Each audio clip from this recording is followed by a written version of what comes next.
Good morning. We are glad that you are up and early to join us on Good Morning Kenya on KBC Channel 1. It's the 9th day of May, exactly 3 months to the polls, and the countdown begins on that one chilly morning that Kenyans will go to cast their ballot. This is a year, 2022, that people have been talking about for quite some time, and here with us once again.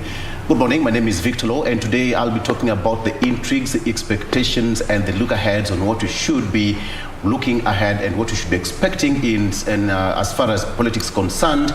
The issue of running mate is still a hot issue for all the aspirants as well as the independent candidates. We have so many of them, but the expectation from the IEBC is most likely to block some of them from that particular coveted seat. So I'll be discussing that with my analyst, Mike Agwanda, as well as advocate Kevin Katisia later on. Meanwhile, the show is on the road, and I have the ladies, starting with Jane. Jane, good morning. Good morning, good morning. How are you, ladies? Good morning to you, Jane. Muko freshi barida? Well, actually, he said anyone who uses that word, Muko freshi barida. Yeah. To me, it is a beautiful day. As always, we appreciate that you choose to start your morning with us right here on Good Morning Kenya. I am Jane Mboy. Glad you are with us today. Doreen. Wewe unatumia freshi barida ya Steve Simple, umemuuliza? Si ndio? Alisema anyone who uses that word again. Anyway, beautiful morning to you. Yes, as they mentioned, it is the 9th of May, just a day after Mother's Day, and we still celebrate them. They're important in our lives. Beautiful morning to you. Hope you've woken up well and good this Monday morning. Just as my colleagues have mentioned, we clearly have a lot in store for you today, from the different conversations we have slated for you on the show, as well as how our dailies will be looking like, and also what is making news, and clearly, again, how our roads will be looking like. Remember that on Saturday is actually going to be the first day whereby the expressway will be opened up for trial. How is it going to look like? This is just what we'll be tracking the better part of this week, also just trying to see the progress of that road, the remaining parts therein, and how it's supposed to shape the entire Nairobi. Many thanks for making time. I'm Doreen Arange Okelo. Regina. Indeed, a very good morning. Thank you for making time. As usual, we are, the best choice that you can make for yourself every morning from 6 all the way to 10 a.m. I'm Regina Manyara. There's so much we have in store for you in as far as news updates are concerned. Remember, it's already Martyrs campaign, but we are yet to know who is going to be the running mate in as far as the presidential candidature is concerned. This is something that is giving political parties and leaders quite some sleepless nights there. And I heard one analyst in the national television saying the way things are right now in as far as the 2022 succession politics is concerned, you're doomed if you do, and you're doomed if you don't. Good morning once again. Get us on our various social media channels, including KBC Channel 1 on Twitter, and my Twitter handle too is @RayManyara. Now, next a few minutes or so, we're going to be bringing you up to speed with those stories that have been making headlines. Do keep it right here.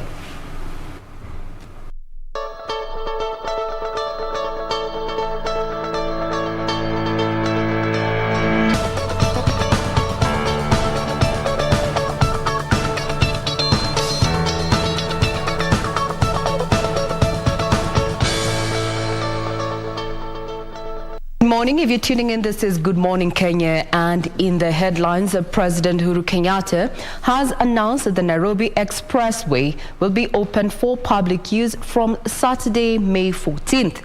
He spoke during the inaugural edition of the Nairobi City Marathon, where he said that the expressway will be open for a trial basis to enable government to evaluate any loopholes that may exist prior to its official launch. Kenyans are free to use the Nairobi Expressway beginning Saturday next week, after President Kenyatta announced that the road will be opened for public on Saturday, May 14.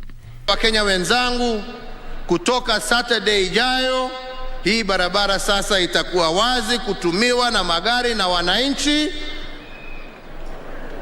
na ndio tuweze kuendelea. kujenga hii nchi yetu ya Kenya na mji wetu wa Nairobi. President Kenyatta, while addressing participants during the first edition of the Nairobi City Marathon at Nyayo Stadium, pointed out that the road will be open for public trial ahead of the official opening at a later date. Sio kirasmi, on a trial basis, kwa magari wananchi waweze kuitumia, na ndio tuangalie sehemu ambazo zimebaki za kutengenezwa. The highway, which begins at Mlolongo, connects Jomo Kenyatta International Airport to the CBD and then terminates at James Gishuru in Westlands, is expected to ease travel time in Nairobi and its environs.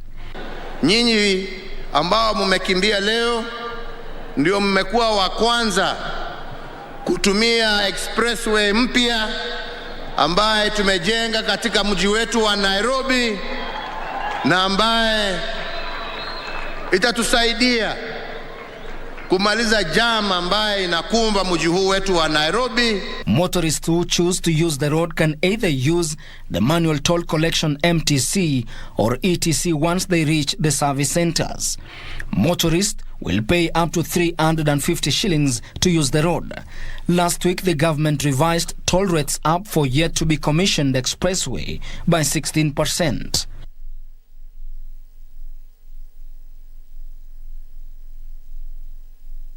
Ahead of the official opening of the expressway, Kenyans have expressed mixed feelings in regard to them having to pay the toll fee to use the expressway. We're going to be focusing on this and so much more in as far as matters infrastructure development in the country is concerned, as covered by the business desk. Now, back to matters politics, where Westlands Member of Parliament Tim Wanyonyi will be defending his seat under the Orange Democratic Movement party ticket in the August polls. This is after his main challenger, Michael Gumo, stepped down in his favor. Now, according to the party's Director of Elections, Junet Mohammed, the decision came following a consultative meeting chaired by party leader Raila Odinga. After hours of a closed-door meeting led by the party leader Raila Odinga to broker a truce between Michael Gumo and Westlands Member of Parliament Tim Wanyonyi over the ODM party ticket in the Westlands constituency parliamentary seat, the proverbial white smoke billowed. ODM party Director of Elections Junet Mohammed announced that after wide consultations, Michael Gumo has stepped down in favor of the current MP Tim Wanyonyi, who had already been prevailed upon to relinquish his Nairobi gubernatorial bid to defend his seat. The ODM party has done consultations chaired by the party leader, the Right Honorable Raila Odinga, and Mr. Michael Gumo has accepted to step down in favor of Honorable Tim Wanyonyi. Gumo had moved to court to challenge ODM's decision to nominate Wanyonyi, which culminated in the political party's dispute tribunal nullifying Tim Wanyonyi's nomination, revoking his certificate, and ordering ODM to conduct fresh nominations within 72 hours. Following the truce, the two have agreed to work together to ensure that ODM retains the seat in the August polls. Having come to this agreement, I think we are ready to go. As Tim Wanyonyi and all my colleagues, those who ran in Westlands, Mike Kumo here, there are others who are not here, but I have all agreed that we are going to support one position for the party to win and also for the coalition to win. Our aim is to get the presidency, Raila Odinga, as our next president of Kenya. So this was not an in-fight, it was just a matter of clarification. As ODM, we are prepared now to join hands together, both our candidates here, Honorable Tim Wanyonyi and Mheshimiwa Michael Gumo, to make sure that this seat is retained by ODM in the coming election. Junet, who also serves as the Secretary General of the Azimio One Kenya Alliance, refuted claims that there is discord within the coalition over the choice of a running mate for the presidential nominee Raila Odinga, following pronouncements by Wiper Party leader Kalonzo Musyoka that he does not plan to appear before the Dr. Noah Wekesa-led selection panel. As the Secretary General of the Azimio la Umoja One Kenya Coalition, I know that our party leader and our presidential candidate, in consultation with the Azimio Council, has formed a panel of eminent persons consisting of 7 people. How they will do their work is up to them. Who will appear before them and who will not appear before them is up to them. My view is, let's give them time to deliver their report. A section of ODM leaders in Mombasa County has in the meantime warned Kalonzo Musyoka against what they term as tactics aimed at blackmailing and arm-twisting Raila Odinga to give him the DP position. Meanwhile, the Wiper Party leader Kalonzo Musyoka, who led campaigns in Wote, Makueni County, has affirmed that he will still work with Raila Odinga regardless of whether he will be named as running mate or not. Watu wako tayari kuhakikisha kwamba ile safari mimi na Raila tulianza 2013 na 2017 inafikia kikomo 2022. Wangapi tusaidiane tuone tunafikia hicho kikomo jameni. Party leader akuwe the next deputy president of the Republic of. Tulikuwa tumefanya hesabu tukajua yule mtu ambaye atachukua kura za Central from UDA is Stephen Kalonzo Musyoka. Now that conversation around zoning and who should run for what where has tongues wagging, including some members of the political class. And I'd want to read Governor Kivuda Kibwana's statement calling out Raila over zoning plans, and quoted here is that Odinga, you promised the 22 emerging political parties that there would be no zoning of regional enclaves. We joined Azimio upon your word and in good faith. In both CORD and NASA, the so-called small parties fared badly. That is not Garliton democracy. While in not too long, my colleague Victor Loy is going to be hosting a panel of analysts, political analysts, to just look at what is happening in as far as the political scenario is concerned. So this is a question that is going to be adequately addressed in the next few minutes or so. The issue of zoning. What does this mean for the small parties under the various political umbrellas that we have? Now, talking about politics still, is that Mvita Member of Parliament Abdul Swamad Sharif has accused Wiper Party leader Kalonzo Musyoka of holding the Azimio la Umoja One Kenya Alliance at ransom over the running mate position. The lawmaker claims that Kalonzo is trying to twist and blackmail Raila Odinga into choosing him over others in the ongoing quest for the second in command. Political temperatures are rising in Mombasa County following the entry of Wiper Party gubernatorial aspirant Mike Sonko into the fray. The Wiper Party entourage, led by Kalonzo Musyoka, has been on a meet and greet tour of the island to drum up support for Mike Sonko. Kalonzo's foray in the coastal city has created some unease within ODM.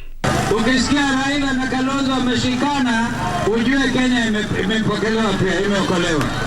Lakini wengine hapo waache kucheza, si ndio? Hata waninifanyia interview.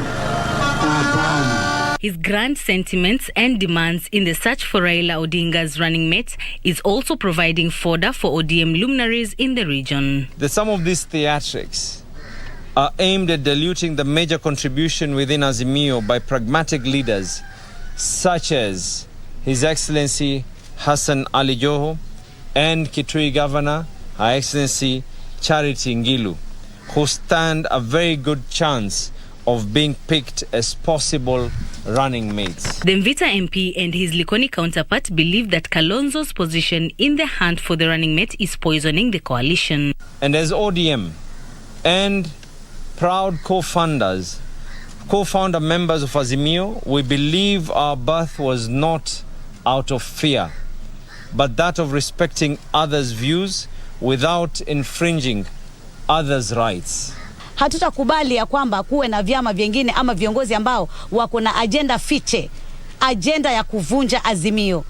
Lengo na madhumuni ya Azimio ni Azimio tuiboreshe, na Azimio iwe na nguvu, na Azimio iunde serikali ya taifa la Kenya. The lawmakers are calling on Raila Odinga to make a wise choice when the time comes for him to pick his second in command. From Mombasa County, I am Ann Mburu. Still matters of politics with just 3 months to go to the August 9th polls. The Kenya Kwanza Alliance is promising a government whose economic recovery strategy will be pegged on improving the state of agriculture in the country. The coalition's presidential flag bearer, Dr. William Ruto, says he has an elaborate plan to end land fragmentation in Western Kenya region as part of a wider scheme to boost agricultural production. NARC Kenya leader Martha Karua, who was in company of other political leaders from the city, among them Nairobi County Deputy Speaker John Kamangu Nyumu, said the impact of women across all sectors is tremendous and the same should be felt in the country's politics. Ni kuambia tu mama wenzangu, wako na jukumu ya kusimamisha hii nchi yetu wima kwa kuchagua watu wenye imani, watu ambao tunaweza amini watalinda rasilimali ya Kenya na wataitumia kwa kufaidi wana Kenya na sio wao kibinafsi.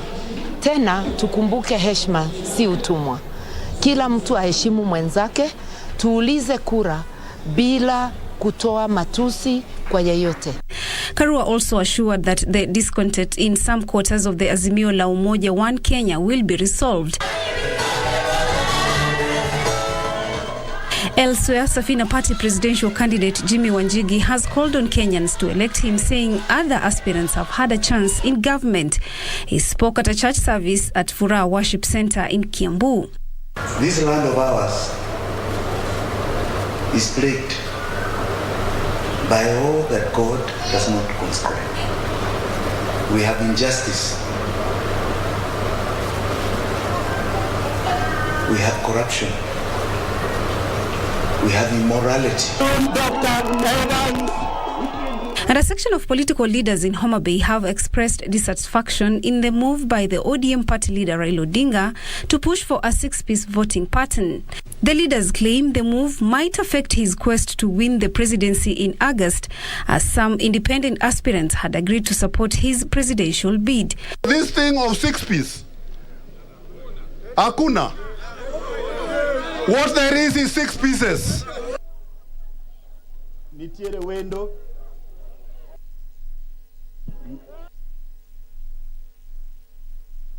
Well, clearly that was not the Kenya Kwanza Alliance campaign there, but further details are available on our website, that is www.kbc.co.ke. Now, yesterday was Mother's Day. Messages of love, gratitude and appreciation have been shared in person and social media as Kenyans commemorated Mother's Day. While some chose to spend the day with their families, others joined in on initiatives to give back to society. Ni siku ya Mother's Days, basi hapa nilipo na mimi nawatakia mamama wote ulimwengu mzima, nawatakia siku njema, nawatakia Mwenyezi Mungu awazidi kuwaongoza, awape maarifa zaidi. Happy Mother's Day popote pale mlipo mamama wote, nawapenda nyote.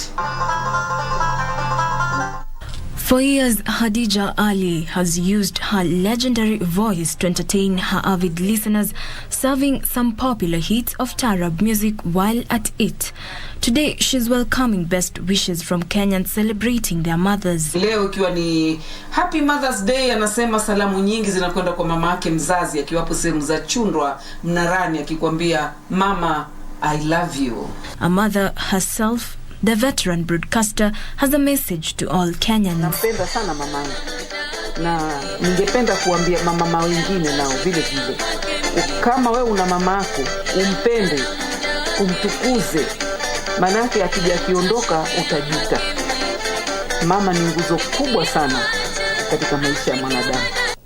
At the Kenyatta University Teaching, Research and Referral Hospital, a celebration to honor new mothers. Normally women are known to be strong. They are known to do so many things at the same time. They are able to multitask. To continue that way, to be strong, because they are the backbone of the family. I didn't know this how it felt to be a mom. So amazing. The facility offers quality and affordable services to women, including those who suffer postpartum depression after childbirth. In Narok County, and Kiteng Lepa School alumni commemorated Mother's Day by honoring their mentor. We came to celebrate our mother, Helen, to talk to fellow girls so that they can be able to be like us, so that they can study and finish high school and start to join other places. The girls who were rescued from early marriage and female genital mutilation noted that the rescue center has played a major role in their success. The reason as to why I love you is because you're loving, you're caring. She cooks for us good. Commemorated on 8th May, Mother's Day is a celebration honoring the mother of the family or individual, as well as motherhood, maternal bonds, and the influence of mothers in society. Mom, nasema asante. Mama, nasema asante.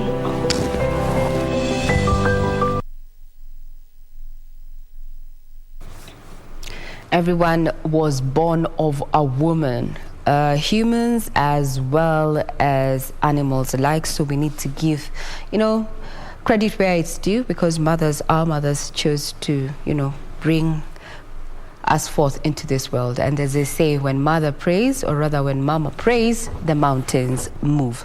Happy belated Mother's Day to each and every person out there who is either a biological mom or playing that role as a guardian, and someone who is always offering a shoulder to lean on when things get tough. Now, the Catholic Church is urging leaders to be selfless and embrace humility in the line of duty if the country is to prosper. Speaking during the election of St. Ignatius Catholic station to a parish in the Olekasasi parish, Ongata County, His Lordship, Right Reverend John Obala Owa, said that greatness can only be earned through servant leadership.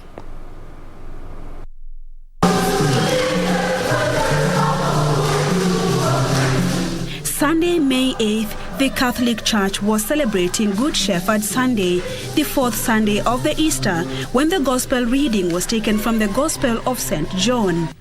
At the St. Ignatius Catholic Parish in Olekasasi in Rongai, the latest outstation to be elevated to a parish, His Lordship Right Reverend John Obala Owa called on leaders to emulate the example of Jesus, the Good Shepherd, of uniting the people he led. Tukiwa wanafunzi wa Kristo, ili kutoa uhai wetu kwa ajili ya ndugu na dada zetu. Sio tu kwa viongozi na wachungaji kama mimi, bali kwa kila mmoja wetu. The newly appointed priest of the church, Father Bernard Asendi, called for peaceful coexistence among Kenyans in the run-up to the general election. Tumetua pamoja kama kaka na dada kuishi fumbo la Kristo katika maisha yetu. St. Ignatius outstation was erected to a parish after meeting all the requirements to be declared one. The benefit so much is for the people. The people will not have to go very far to get service. The priest will be residents here. The people will be able to be served nearby. If they have sick people, the priest can be able to reach the sick people easily. They'll also be able to do many things by themselves. We will walk step by step together with our priests and ensure that what a parish is required to do is done. The obligations that are of the parish, we will be able to meet them as a parish. The Sacred Heart of Jesus together with St. Ignatius Church.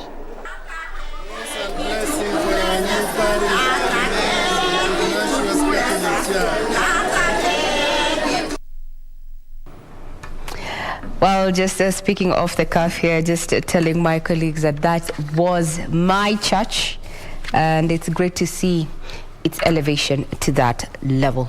Just to remind you that we have so much stories in line for you, so you can get them on our website, that is www.kbc.co.ke. Now, just in case you missed what has been happening on the campaign trail, let's have a look at what Kenya Kwanza was up to over the weekend.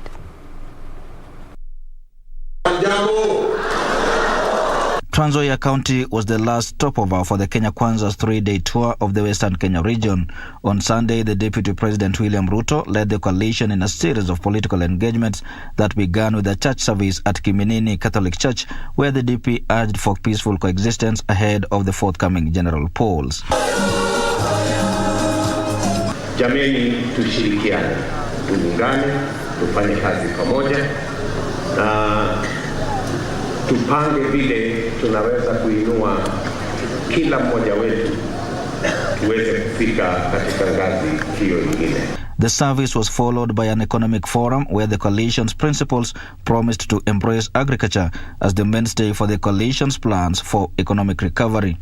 This is a belt where we can grow soya, we can grow simsim, we can grow palm oil, and we can grow all the other raw materials including maize, so that we can have animal feed at a price that all farmers, whether they are dairy, whether they are beef, whether they are poultry, whether they are pig farmers, they can have access to feed that is affordable so that we can grow and put money in the pockets of our farmers. Ikiwa unataka taifa iwe na kilimo bora, ni lazima pia uwe na mashamba ambayo yatakuwa yakitoa seed kwa kijumla, yakifanya research ya wakulima wa ng'ombe, ya wakulima wa mimea and so forth.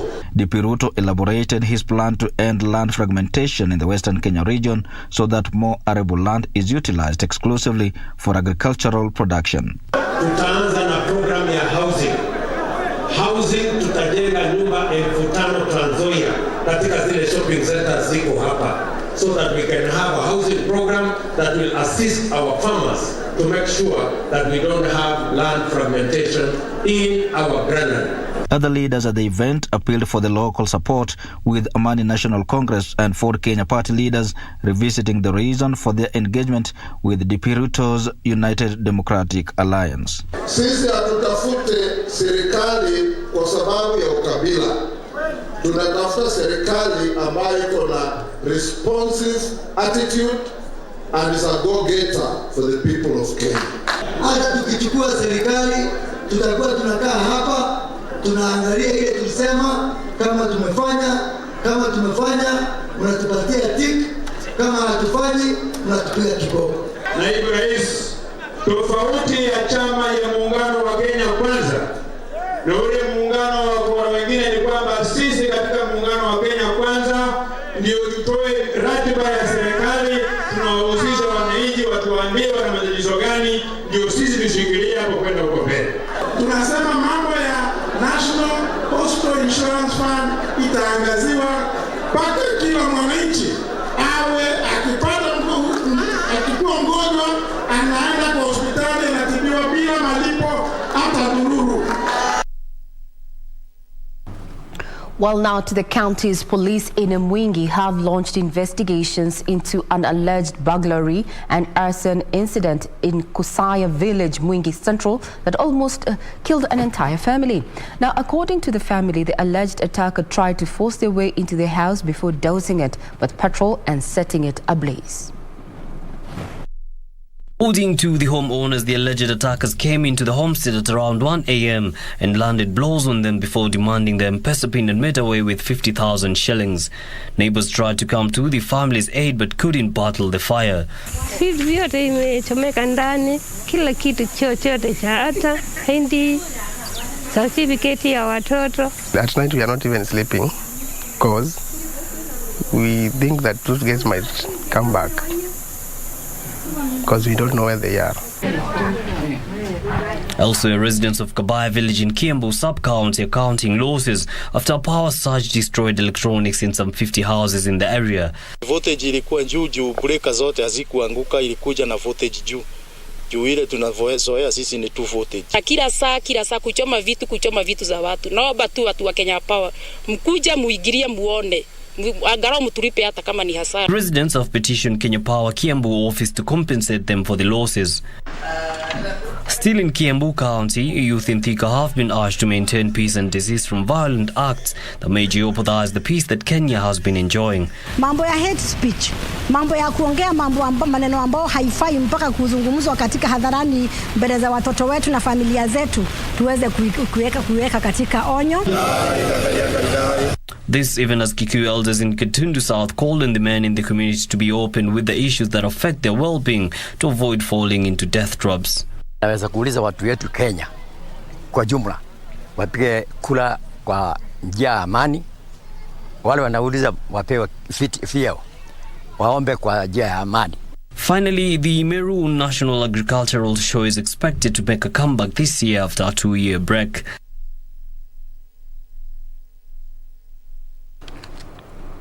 To the sporting arena, Bremen Kipkorir Misoi and Agnes Barsosio are the winners of the inaugural Nairobi City Marathon that was held on Sunday at the Nairobi Expressway.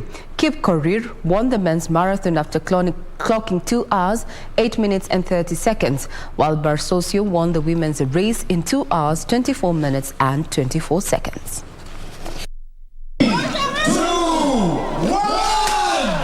Bremen Kipkorir took charge of the race from the onset. The two-time Stanchard Marathon champion controlled the leading pack that comprised of Richard Robb and Daniel Yator.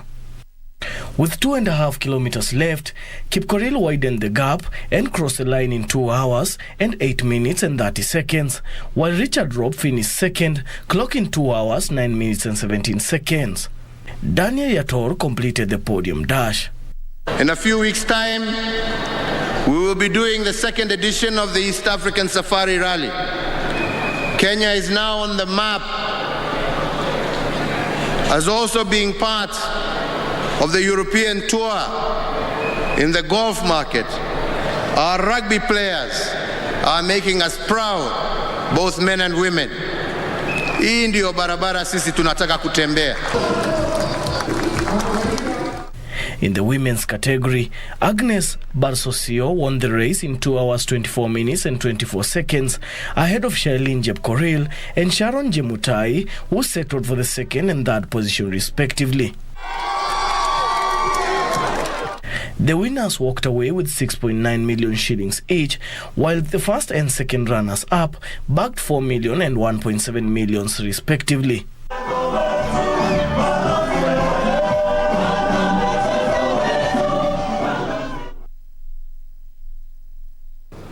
Now, still keeping up on matters sports, Tusker FC humbled league leaders Kakamega Homeboys 2-0 to reduce the deficit at the top of the log to 1 point in a closely contested Kenya Premier League match played at the Ruaraka grounds. Ibrahim Joshua scored the opening goal for the Brewers in the 21st minute. The Gorotas Ojog scored the second goal for Tusker in the 89th minute, while Gor Mahia and perennial nemesis AFC Leopards played to a 1-1 draw in the Mashimeji Derby played at the Kasarani Stadium.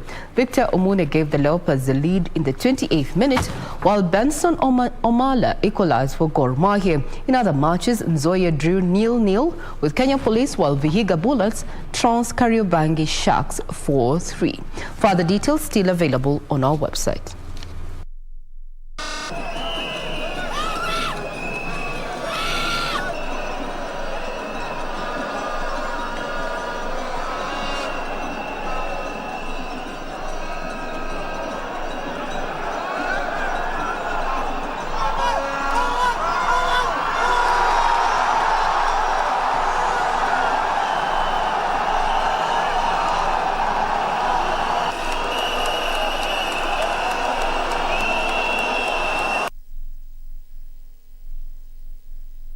Well, that brings a cap to matters in the headlines. Be sure to check out our website, that is www.kbc.co.ke for further details.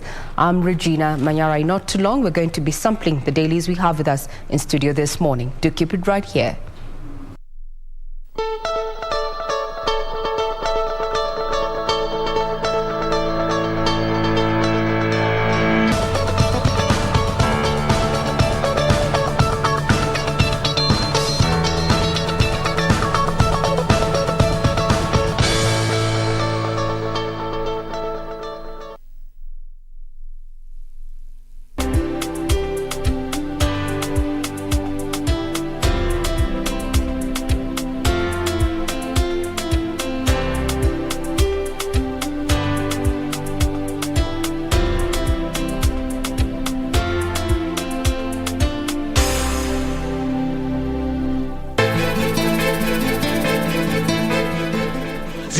bwana niachie mimi. Mtoto anukia marashi ya Zanzibar. Mimi sitaki ugusu hata na nzi. Ndio nakupa jeuri, si ndio? Safari, sitaki maneno. Yangu mimi ma kila mtu. Po vitu kidogo ndio vitakufanya wewe utumie 100,000. Kuna vitu vingine sijaandika hapo dad. Nikusaidieje? Msaada kutoka kwako? Hapana. Wachana na matatizo wewe. Sawa? Na sipomwacha matatizo utanifanya nini?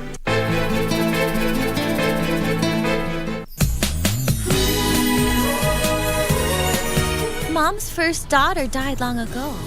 Why would you discuss her? I thought you were gone. I didn't take good care of you. Thank heaven. You're back with me now. Isn't this the deed to our house? Giselle, Pauline has been living with me for nearly 30 years. Just let me have a look at her. Mom said true? Yes. So what? Dad, then that's all your fault. You kept it from Mom all these years, right?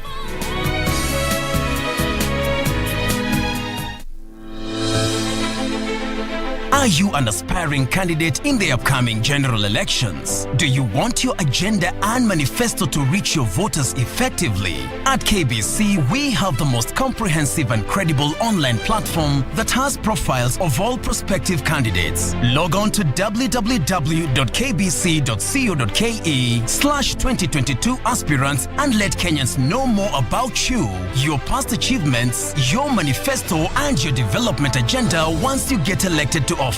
What's more, the website is easy to navigate. We will create your profile, post pictures and short videos with your campaign messages at affordable hosting fees. Log on to www.kbc.co.ke/2022 aspirants today and establish your brand authority as we lead towards the forthcoming general elections.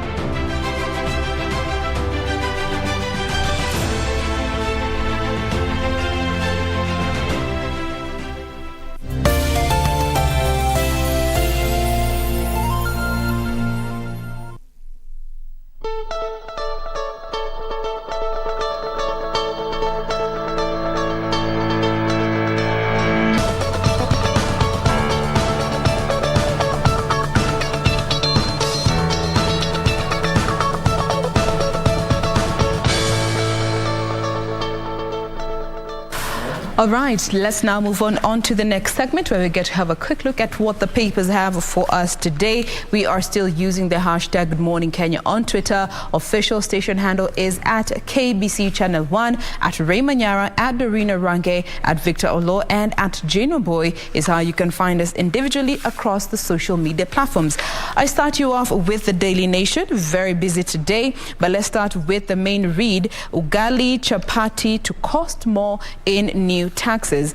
So looking at the targeted higher taxes on motorcycles, cosmetics, jewelry, alcohol, chocolate and water, MPs are set to take to the public for debate the finance bill of 2022, which seeks to raise 50.4 billion to plug a hole in the 3.33 trillion national budget. But looking at the effects, according to analysts, they are warning that this will lead to hyperinflation, which will ultimately boil down to the rise in the cost of living, the rise in increased cost of production, as well as and especially so for local manufacturers, and many other people may lose their jobs in this pursuit.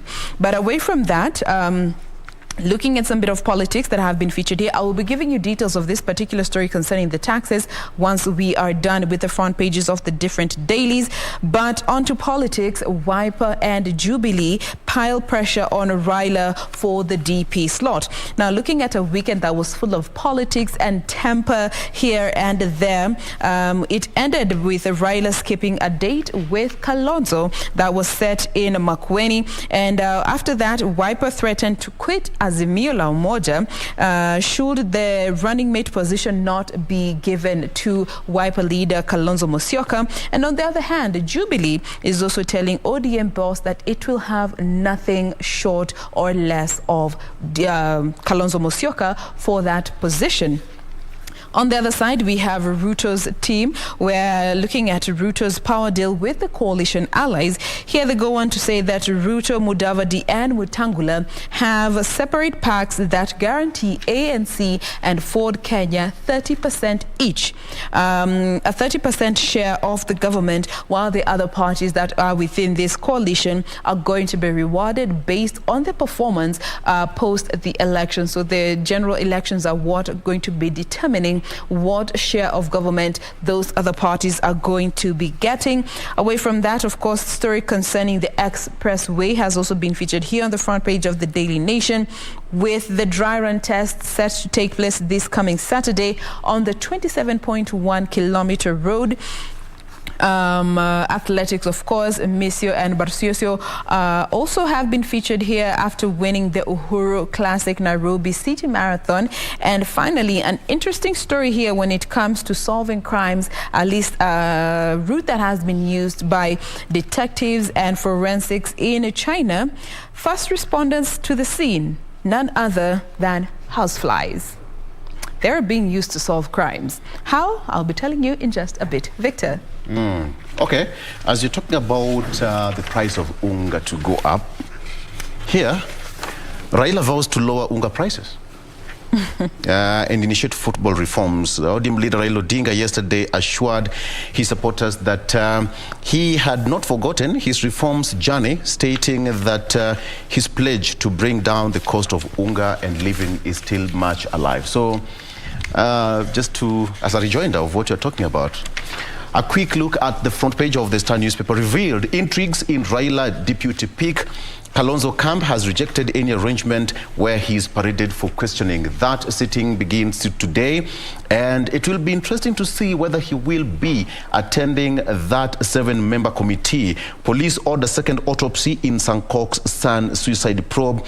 A second post-mortem will be conducted on the body of nominated MP, that is David Sankok, son, who to clear a number of emerging issues. Memusi Sankok, 15 years old, allegedly shot himself dead with a gun last week. Police handling the probe said that an autopsy conducted on May 3rd did not cover a number of issues that are key in such deaths. So a second autopsy has been ordered. Nairobi Expressway open for use from Saturday, says President Kenyatta. That will be next week. And of course, that's a story that has been handled since yesterday. Very quickly revealed that the intrigues in Raila deputy pick as interviews begin. Wiper leader Kalonzo Musyoka's only representative in the team lifted the lead on simmering implosion in the committee that is expected to submit its report on Tuesday. That is Kitui Senator Enoch Wambua, who on Saturday threatened to walk out of the vetting team, protesting, among other issues, the late inclusion of Kitui Governor Charity Ngilu in the shortlist that has grown from the initial 7 to 11 candidates. So we have got a number of candidates here. We have got Kalonzo Musyoka, Martha Karua, Peter Kenneth, Wycliffe Oparanya, Sabina Chege, Hassan Joho, Peter Monya, Charity Ngilu, Lee Kinyanjui, Stephen Tarus, and finally Gideon Moi. Who will make it to the final list? I will cancel debts owed by state-owned firms. Ruto, he also promises to establish 5,000 housing units in every shopping center.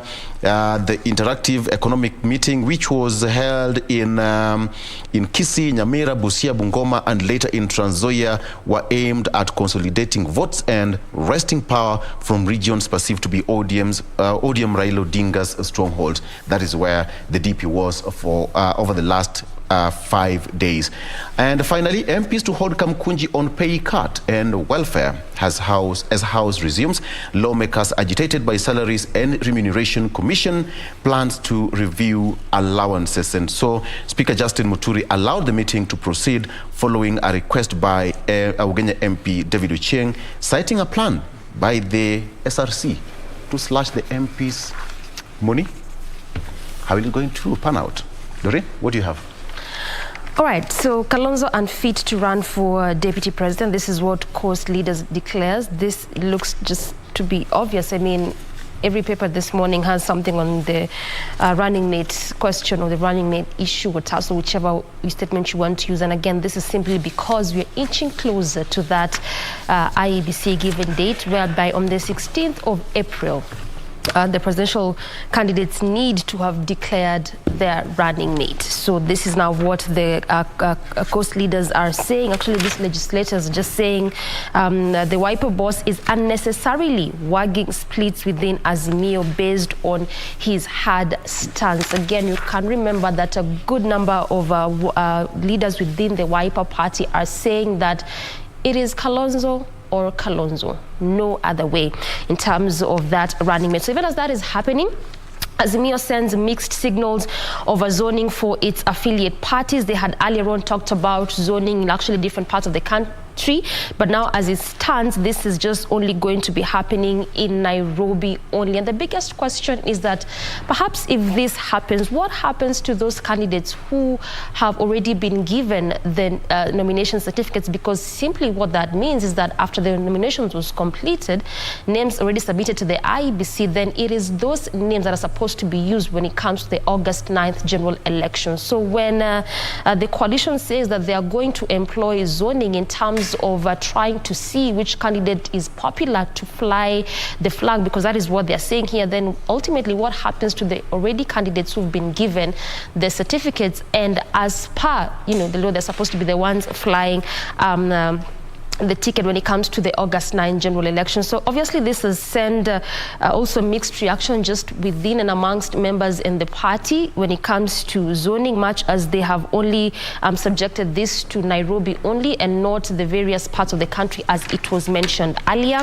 We also have the crucial week for Ruto Raila ahead of the deputies' deadline. Just as you mentioned earlier, 16th is the date that has been set by the IEBC after that extension from 28th to 16. And of course, again, there are various factors that these candidates are considering. Just going by this article, there's that issue of gender also coming out.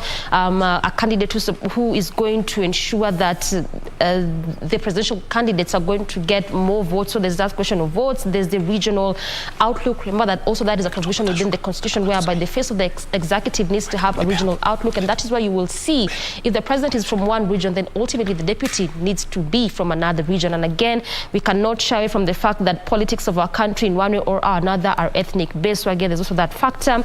And again, there's the question of competence, because remember that the deputy president is the second in command. So in the instance that something happens to the president, then it needs to be someone who can be able to hold that office. So clearly there's also a lot of factors that these candidates are considering when it comes to choosing a running mate. And lastly, Matiang'i denies taking over Ruto's job.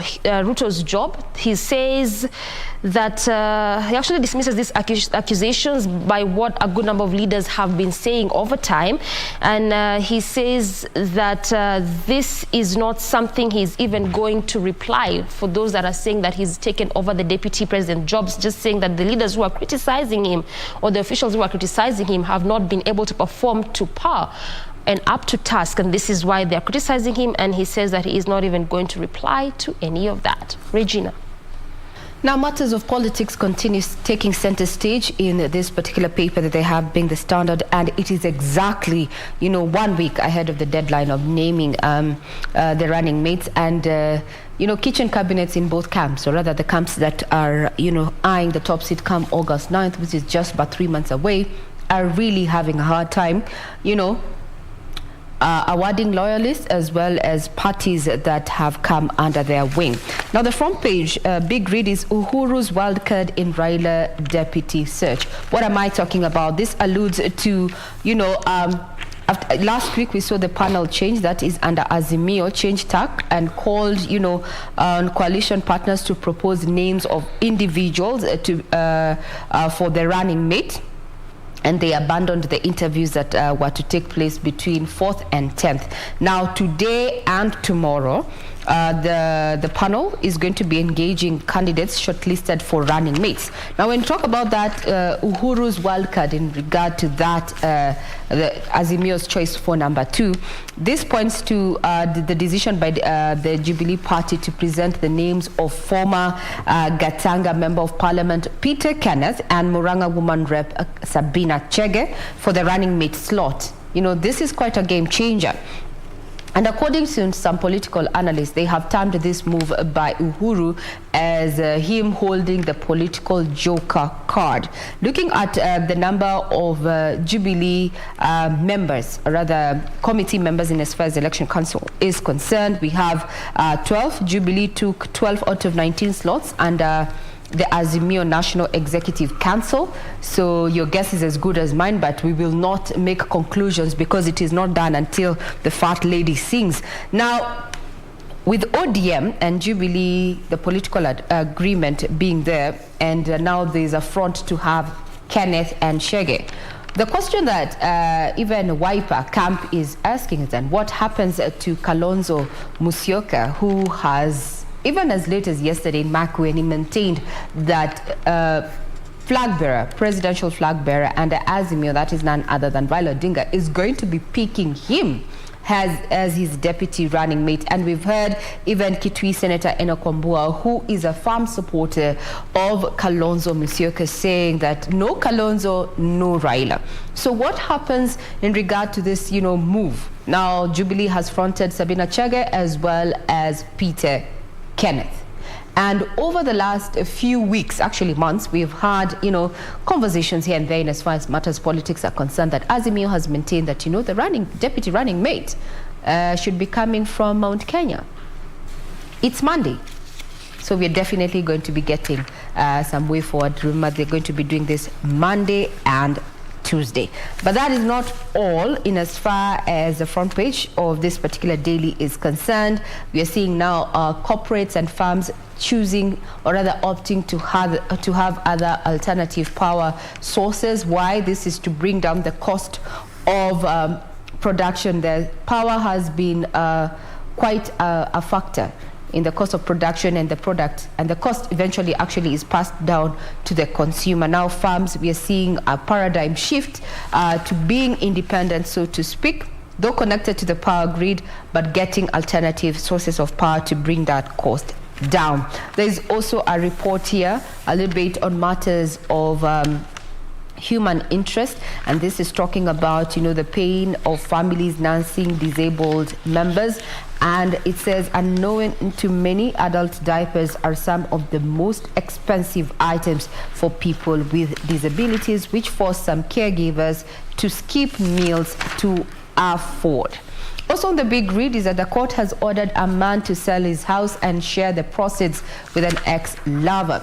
Now the two lovebirds relocated from Kenya to Kenya from the UK, and the woman accused the man of promiscuity and returned to the UK where she was remarried. Now in making that verdict, or rather making that decision, the judges of the Court of Appeal went on to say that it is evident that at the time Mavani registered Miss Barton as a joint owner, and it was understood that she was an equal joint owner. Now, according to the judges, the intimate relationship existed between the two, and in that exchange for love and affection, the man registered the woman as a joint owner of the home.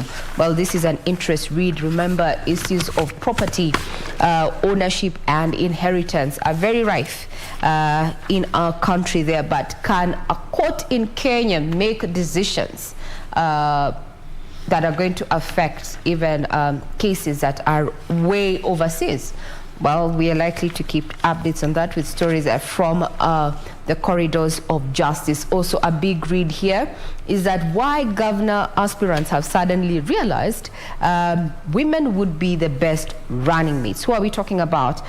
Quoted here, we have Joyce Wanjiku Ngoge, Kiambu Deputy Governor nominee, Dr. Naomi Njeri, who is Murang'a Deputy Governor nominee under the Jubilee Party. We have Ms. Catherine Mugo, Murang'a Deputy Governor nominee under the Farmers Party. Esther Minor, Dr. Esther Minor Nyeri, Deputy Governor nominee under the New Democratic Party. We have Miss Linda Kiome Gitonga, Meru Deputy Governor nominee, and Dr. Winnie Mwangi Muranga, Deputy Governor nominee under UDA. Why the sudden change in tact? Now, according to Dr. Thuman Thenge, on and commenting about Dr. Wanjiru Minor, he says there were 5 leaders who had applied to be offered the running mate position, but a farm laborer recommended Dr. Minor, and I found her fit for the position since she resonates with the voter. This is well fleshed out for you in this particular daily, just to look at the role that women are playing in as far as leadership is concerned. We also having conversations, or rather hearing conversations from the IBC that is seeking to bar parties that do not adhere to the gender rule. Will this hold water? All these conversations, I'm sure, are going to be put into perspective as we speak Matters Politics with our analyst this morning. So do keep it right here. Jane? Now, I think that actually just brings us to a close of this segment, but it's interesting looking at that story you had touched on regarding to property and marriages. And I think it's one of the reasons as to why we are seeing so many people, at least these days, and especially if you're coming from a family that is considered to be well off, they are advised to sign prenups, premarital nuptials, to separate property that is earned prior to the marriage and within the marriage. And it's something that we're seeing so many of the younger people especially resorting to as compared to the older generation. I don't know what your thoughts are on that, Victor. Before I answer that, just related to that one, 26 Kibor children seek to end dispute over vast property. This is what the late Jackson Kibor's family members want to end disputes over his vast estate amicably following the release of his will. So family members, including 26 children and 3 wives, have said that they will engage in dialogue by the elders. 26 children and 3 wives. Yeah, so it's always good to work hard for your own. I mean, even I think there is a part of the judgment that said that what you work for before you get married belongs to you. You know, there's actually a story I came across of this couple in the States, both in their 50s. They married when they're in their 50s, so they both have children, and they had agreed, by the way, we are coming together to just die together. Mambo ya watoto, kila mtu ako na wake. So according to the agreement that they had, they were both doing very well financially. So they decided that the lady will leave all her property to her children, and the guy will leave all his property to his children once they pass. So going on 50-50 when it comes to bills, but at some point the guy's business was not doing well to a point that he had to shut down. And that was a business that was given down from his grandfather to his father, now to him. So now he's saying that he actually was suing the wife because she did not want to include his children in her will post the agreement that they had. But what this lady had decided to do, she said that in the event she passes before the guy, she will leave half of her property to the man, and once he passes, it should revert back to her children and not his children. I don't know. Semeni kizungumkuti. That's why we say. But do you think this man is justified to sue the wife for not including his children in her adjusted will post the agreement that they had? And this is all pegged on the fact that his business actually collapsed. And this is a true story, mind you. I think mtaka yote ukosa yote, you know. I'm just looking at it in retrospect. Supposing his business continued to flourish. That was the idea. Yes. Supposing his business continued to flourish, then would he have also sued the wife on that ground? I tend to think people have so many expectations of their partners, but when reality hits, have a conversation the same way you sat and had that conversation before. Have another conversation and chart the way forward, because you have been living together. But now for them to actually go to court, it's as if you're forcing this lady to actually, you know, forfeit her property or even what her children's they already knew, the children knew that that's their inheritance in the first place. You got married or rather got together at the age of 50. So I tend to think it's a little bit unfair, selfish if you ask me. Yeah. Because there's so many other things. I'm supposing, struck gold. Doreen, tukifunga, very briefly. I will just say, echo what Victor said, work hard. Yeah, get your own. I mean, this idea of get your kids depending at him, ataniachia. Do you know expectation? So much expectation emanates from the fact that you don't have. If you had something. Yeah. That Mzee spent sleepless nights making his wealth and then making demands. Unakuja hapo. You work for your own. Now una feel entitled. Exactly. Why? Well, there's the intricacies that come along with the modern day relationships. But nonetheless, we are done with this first segment of, or rather second segment of Good Morning Kenya. We want to catch a very quick breather, but we will be back to continue with more that we have lined up for you. Do stay with us.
Kitwek FM Kegosin.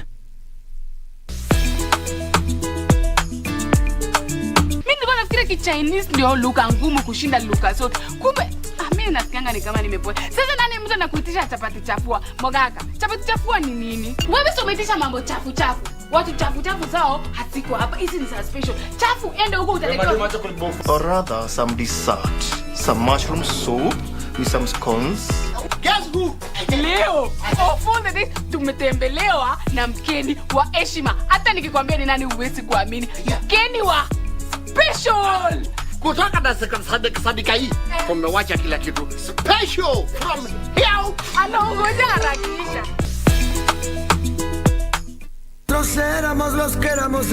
I was going to pay her. She still won't do it. Why do you give me friends like this? Why? Oh, this is so infuriating. Every time I see him, he has his arms around you. I can't take it. It upsets me. Your mother told me that you've been very disobedient, very rude, and I will not allow that in this house. Is that clear?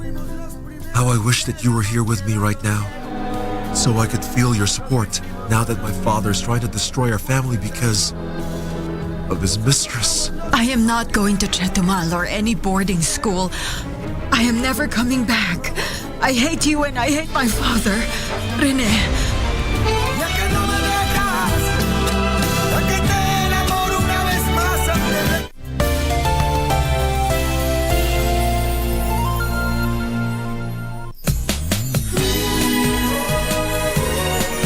Mom's first daughter died long ago.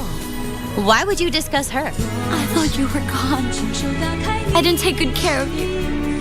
Thank heaven. You're back with me now. Isn't this the deed to our house?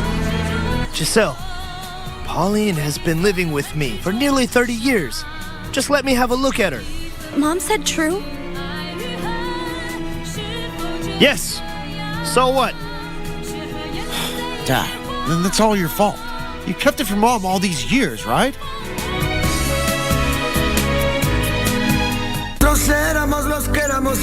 I was going to pay her. She still won't do it. Why do you give me friends like this? Why? Oh, this is so infuriating. Every time I see him, he has his arms around you. I can't take it. It upsets me. Your mother told me that you've been very disobedient, very rude, and I will not allow that in this house. Is that clear? How I wish that you were here with me right now, so I could feel your support now that my father is trying to destroy our family because of his mistress. I am not going to Chetumal or any boarding school. I am never coming back.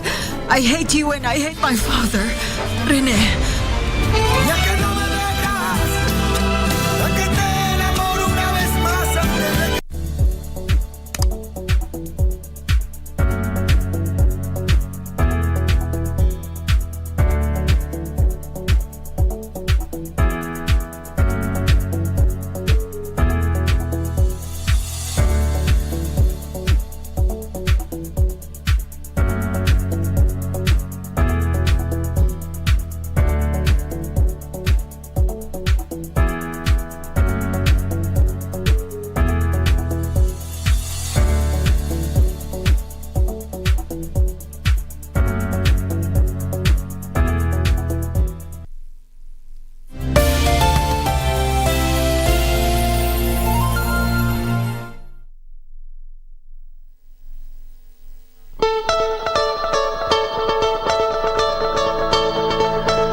Trucks and containers containing different solvents and calcium carbonates.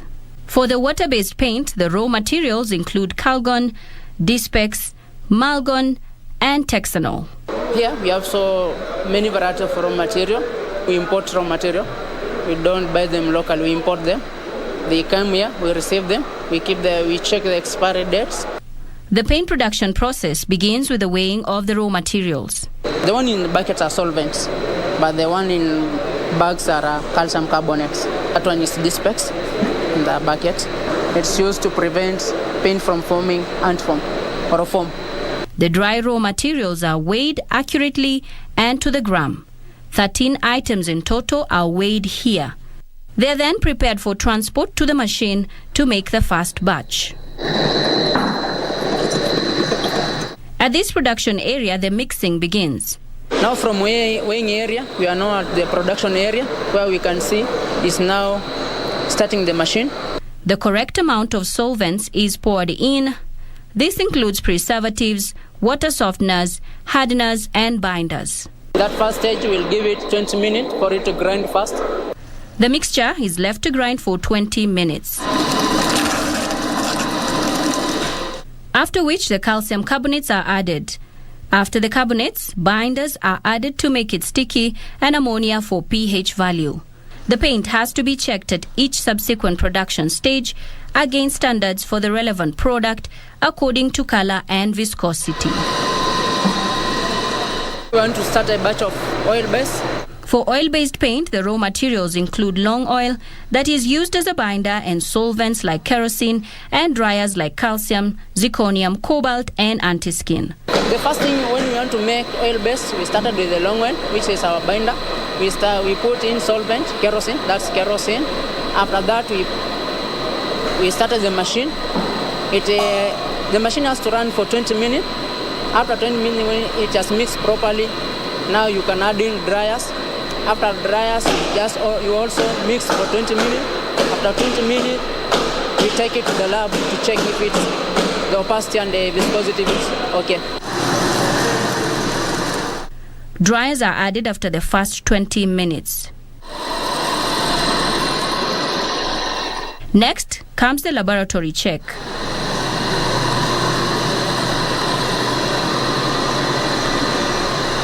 That is carried out for density, velocity, acidity, and color inspection. That glass, we check the opacity. When you look through that glass, you can see if the opacity is different or they match. Here, the new paint is now compared against the standard paint to check both the mass tone and the undertone of the paint.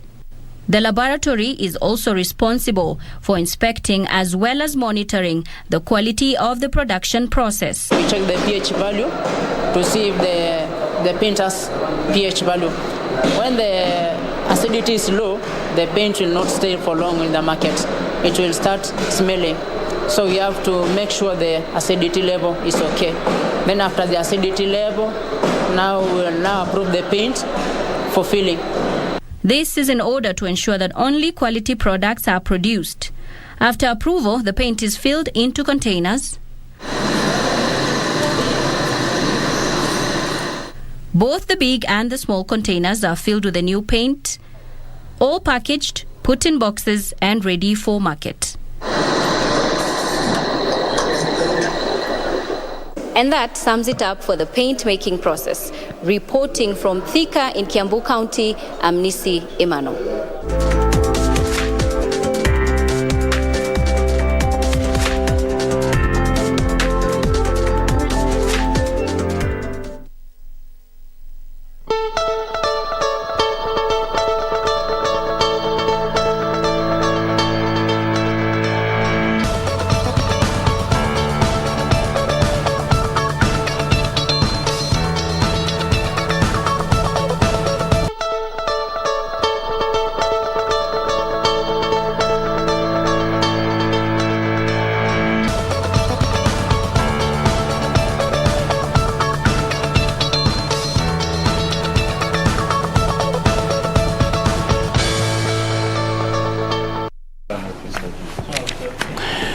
Welcome back. It's now time for us to get into the politics now. With exactly 90 days to the polls, the countdown officially begins right now. And to politicians, there is no time left, so to speak.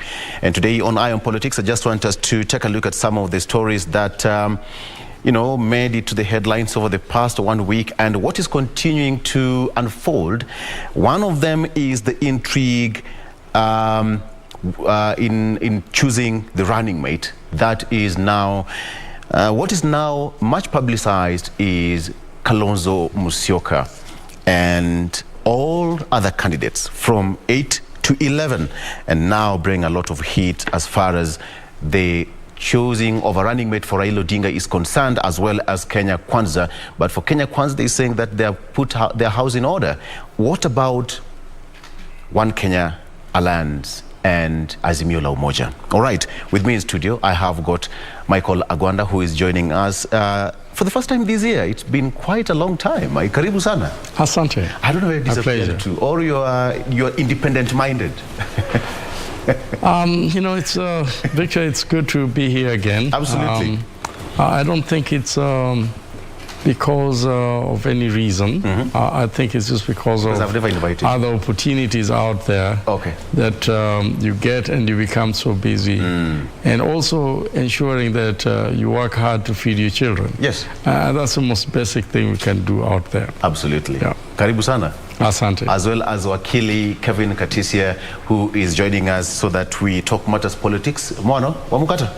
Nice of you, Victor. Asante sana. Welcome to the show. I'm happy to be back here. Absolutely. Yes, asante. Karibu sana. So, gentlemen, the race is on. 90 days and counting now begins today. And as I said, politicians, hakuna time imebaki. It's over. So whatever you're trying to do right now, it's either you're going to make it or it's going to break you at the end of the day.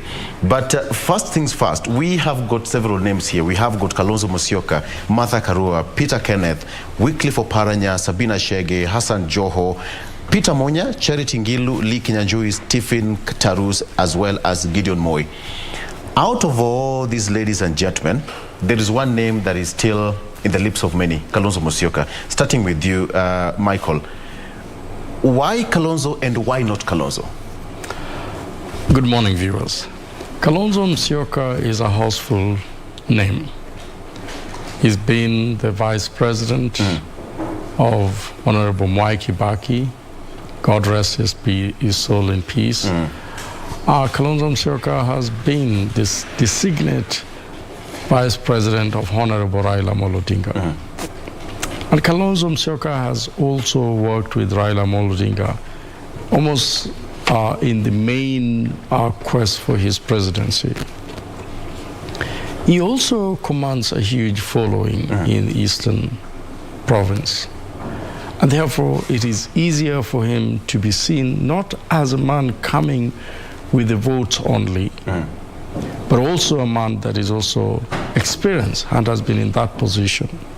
Remember that Kalonzo Musyoka also has a vision to lead this country as a president. The main reason why Kalonzo Musyoka wants to be the deputy president like nobody else and no any other time is he's looking at the age of Raila Amolo Odinga and he's seeing that if I become his deputy president, something happens that he exits. Even if it is just for 5 years, Kalonzo Musyoka will stand up to have a golden opportunity to be the president from a different community other than the two communities that have led this country since the independence. And for that reason, I think it is important that we understand where Kalonzo is coming from. Yes. And it's a struggle for this country too. He's been in the political space for many, many years, almost over 3 decades now. And he's a gentleman. He loves this country. And he wants to move this country from one place to the other. Remember, that anybody who runs for any position in this country or in the political arena has a reason why they're running. And if you ask them why they're running, they will tell you there's a gap. This individual that is serving as one or the other is not meeting this gap. And for that reason, I think if I become the president, I will be able to do things differently. With that kind of vision, with that kind of quest, with that desire, and to look at things differently, and also from within, because he served in the government for many, many years, you know, he has something that he wants to offer this country. Last but not least, is Kalonzo Musyoka has a right and is mandated, you know, by the votes of the people if they are given an opportunity to become the president. He holds all the qualities that a presidential candidate in this country will be required with.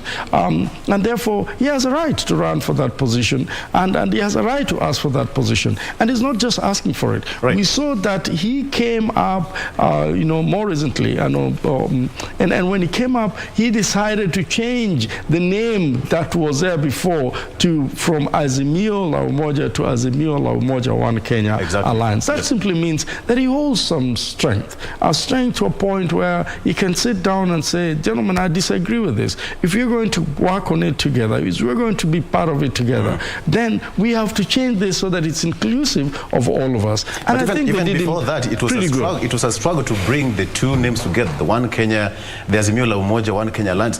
It was a real struggle. He took his time before accepting that offer. But you see, at the end of the day, it was done. Okay, why not? The people on the table said, I think it is important. Let's listen to Kalonzo Musyoka. And they made the name change. And to me, that was a plus. Why not Kalonzo Musyoka? Is that what you're asking? Exactly, again? yes. Why not Kalonzo Musyoka is probably not a question we want to ask today. Because the person who is going to make the ultimate final decision is Honorable Right Honorable Exactly. The committee Raila will just Amolo recommend. Odinga. The committee can recommend. But at the end of the day, a president will want a deputy president or a vice president that he can work with. We've seen what has happened between the president, you know, Kenyatta and William Ruto, his deputy. We've seen the struggle. We've seen the competition that came way earlier. We've seen the antagonistic, you know, involvement of running government to a point basically where the president is not seeing eye to eye with the deputy president. I don't think any rightful mind who wants to be a president of Republic of Kenya will want such an individual to be his deputy. And that brings me to the point where perhaps too early to look into in this discussion. All I am seeing is Honorable Kalonzo Musyoka going to the media and talking about his deputy president position in public. A question I want to ask him today is when he was negotiating for these changes, who did he go to? The changes of the name. When he was negotiating to be part of Azimio la Umoja, who did he go to? He went to President Uhuru Kenyatta. They had a discussion with Honorable Raila Amolo Odinga. It was not so much in the media, but we knew that they were doing things and they were having meetings and meetings and meetings that culminated into these changes. If he's deciding to go public about it, the fundamental question, therefore, that we'll ask Victor is he still talking to the president? And is he still talking to Honorable Raila Amolo Odinga? If he's not talking to them about this position, or if they've told him something to the contrary, then he's wasting his time going to the media. Or chances are that probably whatever they discussed behind the scenes did not get implemented. But that is a story probably we'd like to interrogate further. But Kevin, why Kalonzo and why not Kalonzo? I mean, it's for the last couple of weeks, you know, is him or not? Why Kalonzo Musyoka?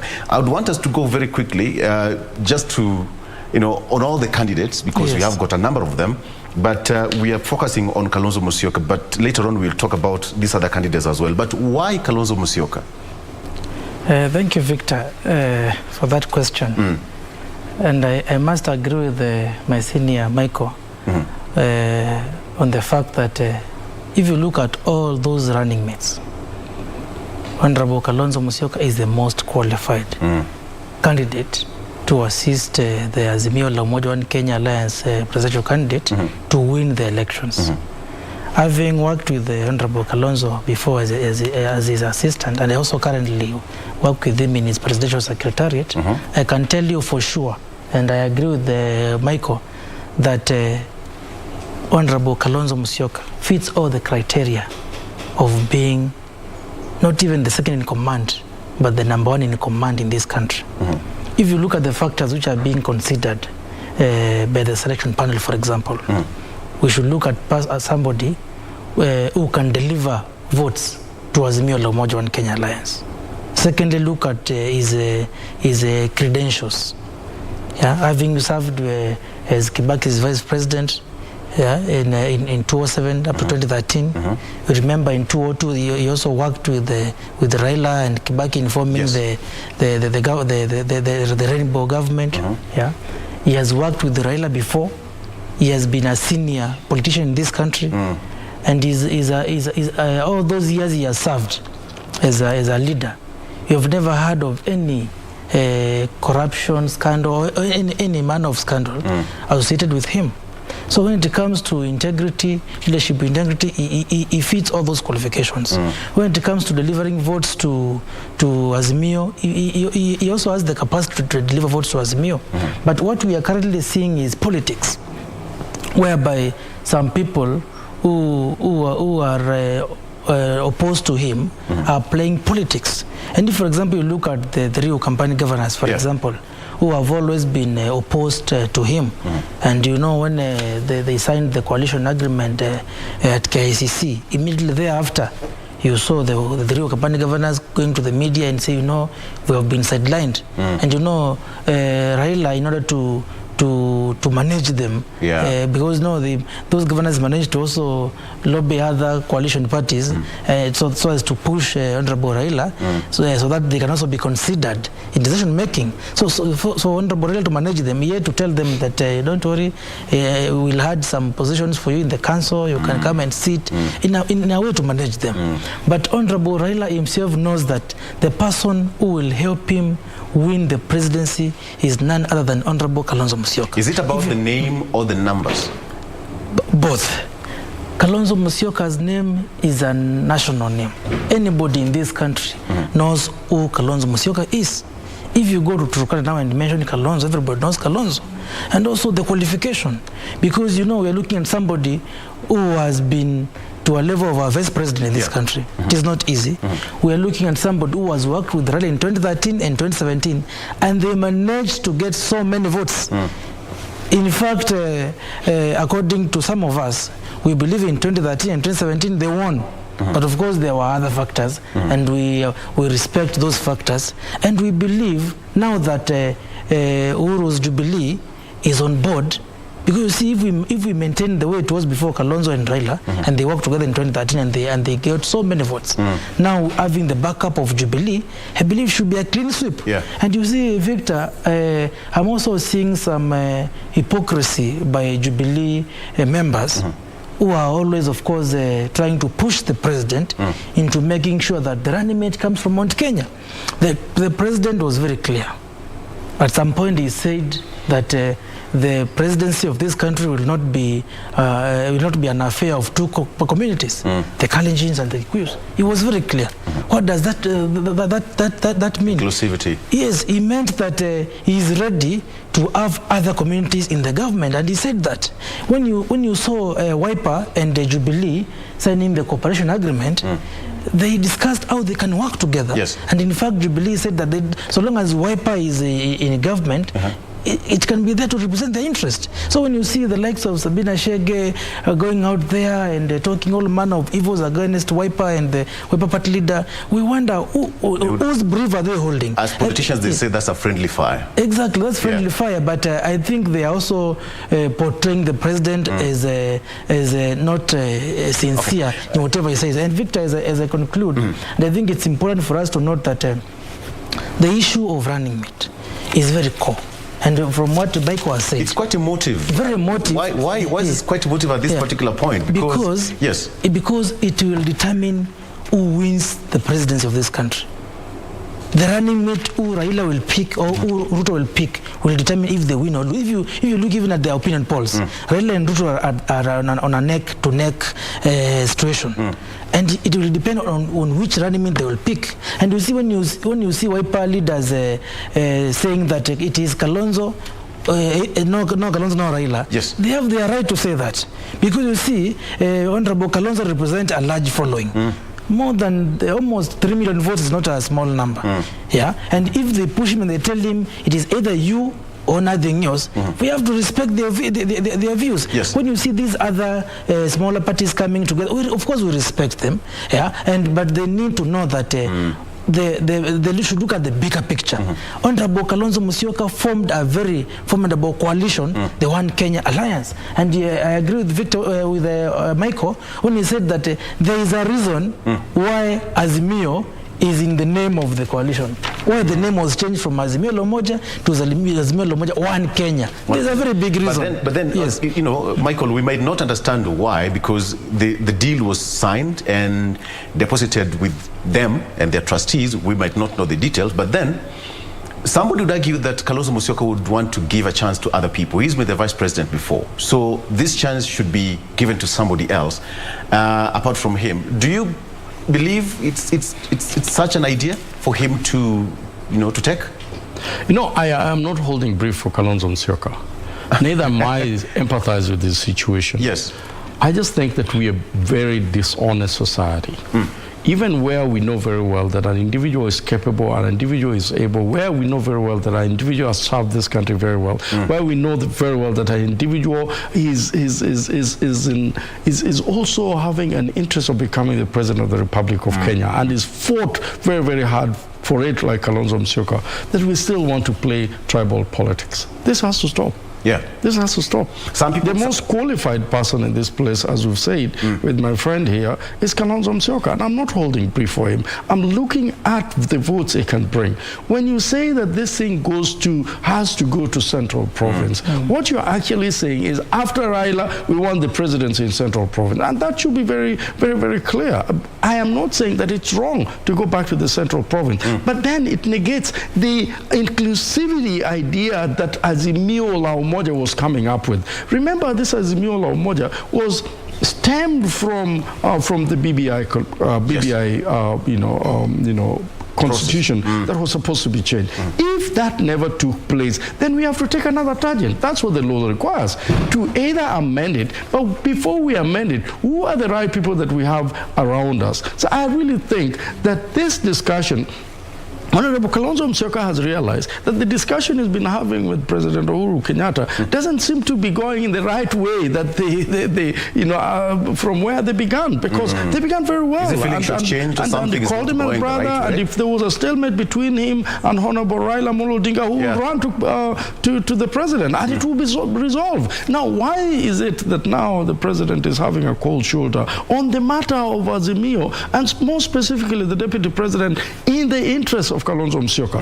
Let's look at the individuals that have been put out there. Can you compare Sabina Chege, for example, with Kalonzo Musyoka? And let's look at Honorable Gideon Moi. Has all the qualification, but he has never been interested in this position other than the presidency. He's never been interested until the other day when they rope in his name in it. Honorable Ngilu, a brilliant woman, no doubt about it. I mean, she will serve in any capacity she's able to, because she's a governor. She has all the qualification, and the law allows her to run for any position she wants. But honestly speaking, will you compare Honorable Ngilu with Kalonzo Musyoka?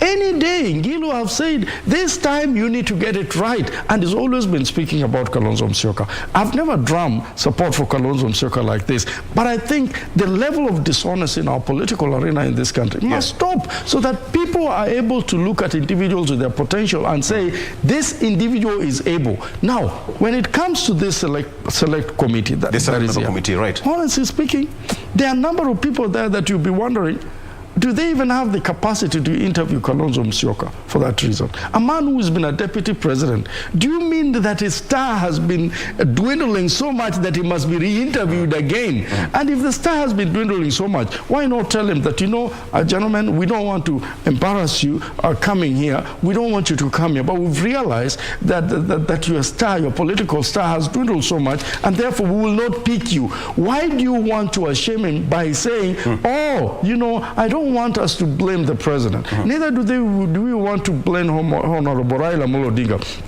We want to put a middle person here called a select committee, and then we'll blame them for having not have done the right thing. So, in other words, you're trying to say that Raila Odinga is like in a straight jacket between a rock and a hard place. And unfortunately, Victor, I have to say this. Give Raila Amolo Odinga a chance to elect his deputy president. If he says it's Kalonzo, let Raila Amolo Odinga carry that load. But don't give us some guys here and say, they're the ones who are going to decide for us. Ultimately, he'll be the one to decide. And therefore, taking us round and round and round is not what we want. I'd want to interrogate the dangers of the select committee, which was picked, the 7-member committee, and if Raila decides to pick somebody else apart from Kalonzo Musyoka, what would be the end game? And somebody would argue that the other side of, Kenya Kwanza was trying to push Kalonzo Musyoka so that Raila Odinga can pick Kalonzo Musyoka, and now Central Kenya can be left open for them to pick however much they want. Okay, we'll be discussing that when we come back after this particular break. Today, it's countdown, official countdown, and we just want to, understand the intrigues of choosing the running mate as far as this is concerned. So let's take a break, and we'll be right back with more after this.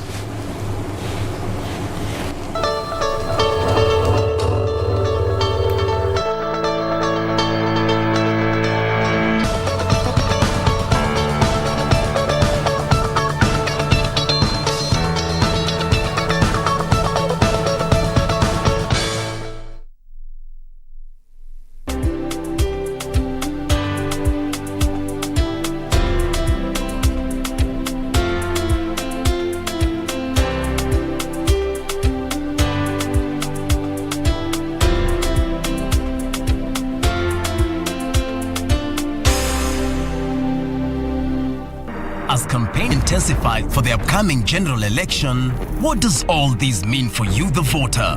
What do the candidates have to offer? How prepared are agencies charged with the election process? Join John Kuria and Safina Chieng on Kenya Decides. This and every Tuesday from 10 p.m. on KBC Channel 1 as we unpack elections 2022 with a panel of various stakeholders. Make informed electoral decisions. Zile kazi bwana niachie mimi. Mtoto anukia marashi ya Zanzibar. Mimi sitaki ugusu hata na nzi. Ndio nakupa jeuri, si ndio? Safari, sitaki maneno. Yangu mimi kila mtu. Kwa vitu kidogo ndio vitakufanya wewe utumie $100,000. Kuna vitu vingine sijaandika hapo dad. Nikusaidieje? Msaada kutoka kwako? Hapana. Wachana na matatizo wewe. Sawa? Na sipomwacha matatizo utanifanya nini? I was going to pay her. She still won't do it. Why do you give me friends like this? Why? Oh, this is so infuriating. Every time I see him, he has his arms around you. I can't take it. It upsets me. Your mother told me that you've been very disobedient, very rude, and I will not allow that in this house. Is that clear? How I wish that you were here with me right now, so I could feel your support now that my father's trying to destroy our family because of his mistress. I am not going to Chetumal or any boarding school. I am never coming back. I hate you and I hate my father. Rene.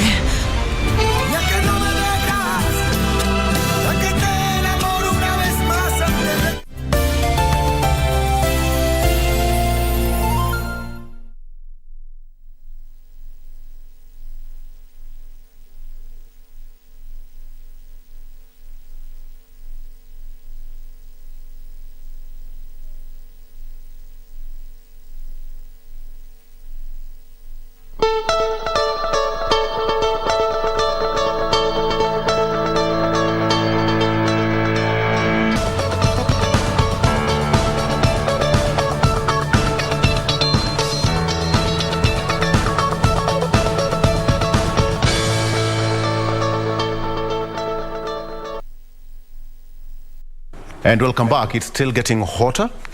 Michael Agwanda saying that, Kalonzo Musyoka is the right person to hold that mantle. And I have Michael Agwanda and Kevin Katise in studio. Kevin, take it away. As we talk about the issue of Kalonzo Musyoka, what's your take?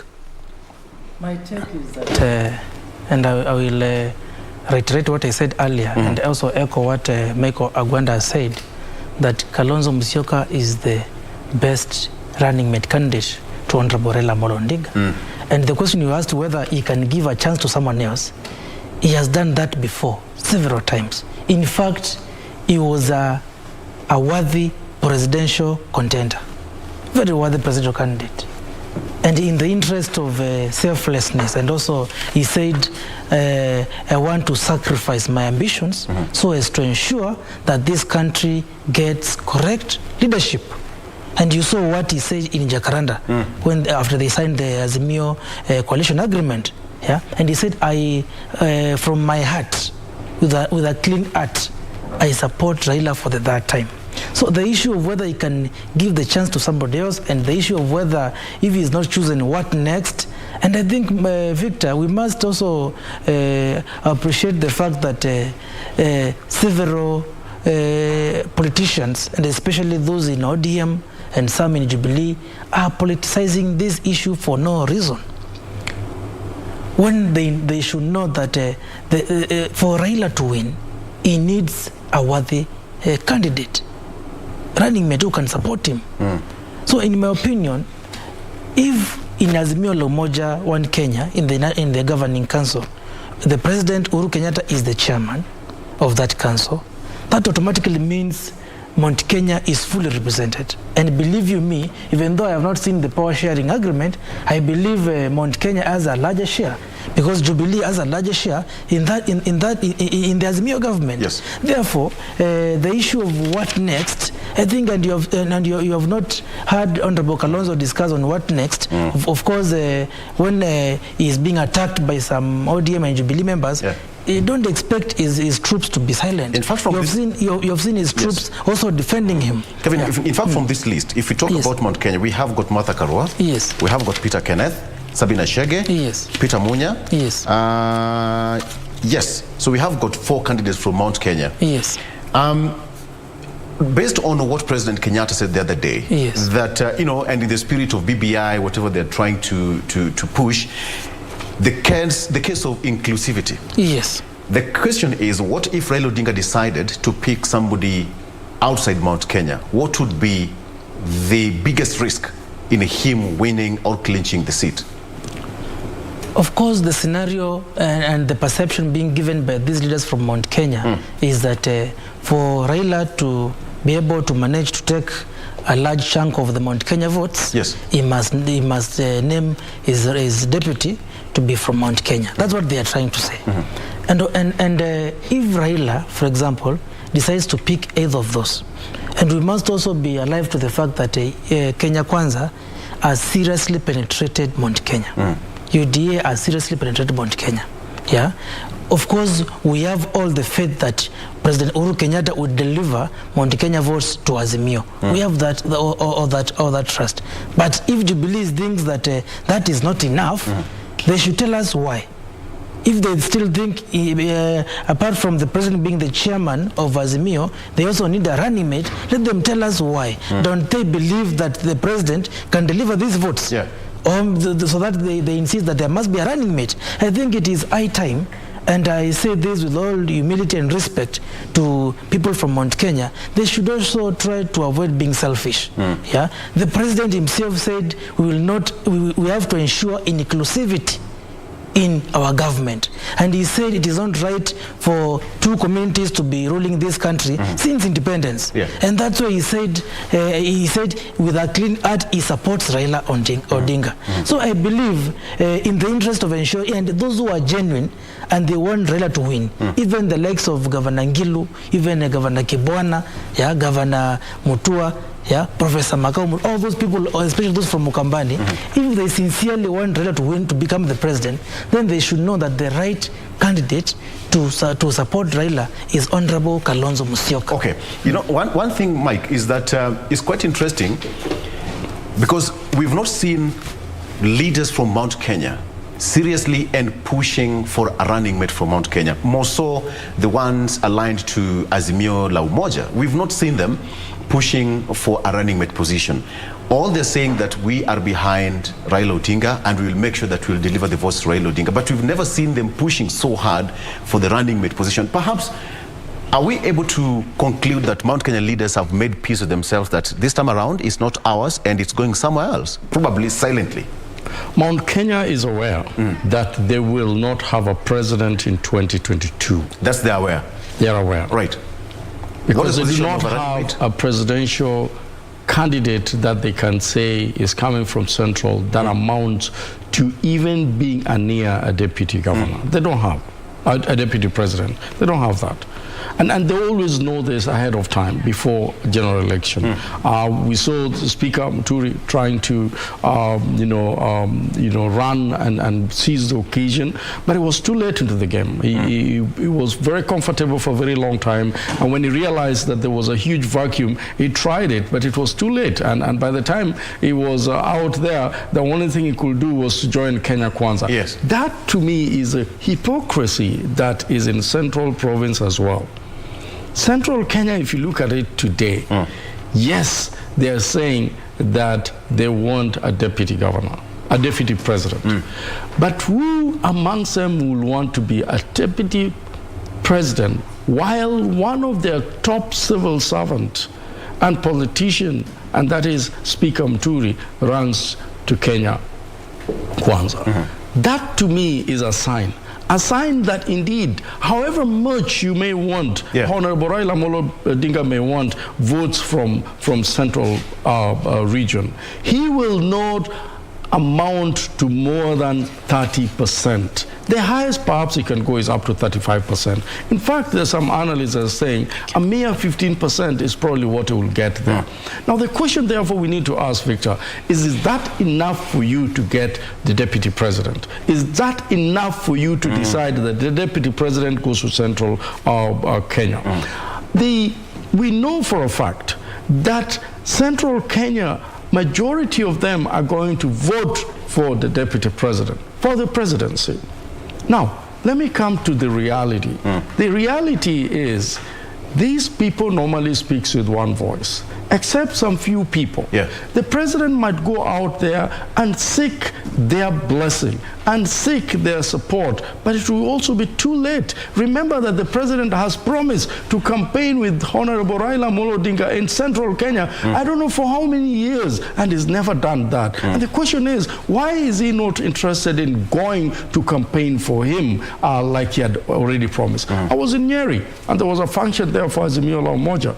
I had the governor saying, the governor of Nyeri coming out and saying, we don't want the deputy president. We want you to tell us how many CSs are you going to give us? How many PSs are you going to give us? We want you to tell us what you're going to bring to Central Kenya. Central Kenya was interested in one man, one vote, 1 shilling, because they know that it's a huge population. And for that reason, 1 man, 1 vote, 1 shilling will make a huge difference to them, not the deputy president. And for that reason, I really think Honorable Raila Amolo Odinga need to look elsewhere other than Central Province for the deputy president if he really, really means well for the voter and for the voters either in Eastern to come out in big number, including costs. And remember that the Kambas are not just in Eastern and costs. The Kambas are also in Nairobi here. In fact, they make a lot of decisions, and they've been really supportive of the quest for Honorable Raila Amolo Odinga presidency. In fact, if you look at the people that have been on the street every Monday, when we were having demonstrations here, it was the Kambas, the Luyas, the Luos, and some few other communities like the Kisis. They were the people who decided that change had to be done in this country. And for that reason, it's important for us to recognize that they fought this fight. They've died on the cause. Are we lucky to see Mount Kenya still speaking? They're still quiet. They're still waiting for the whistle.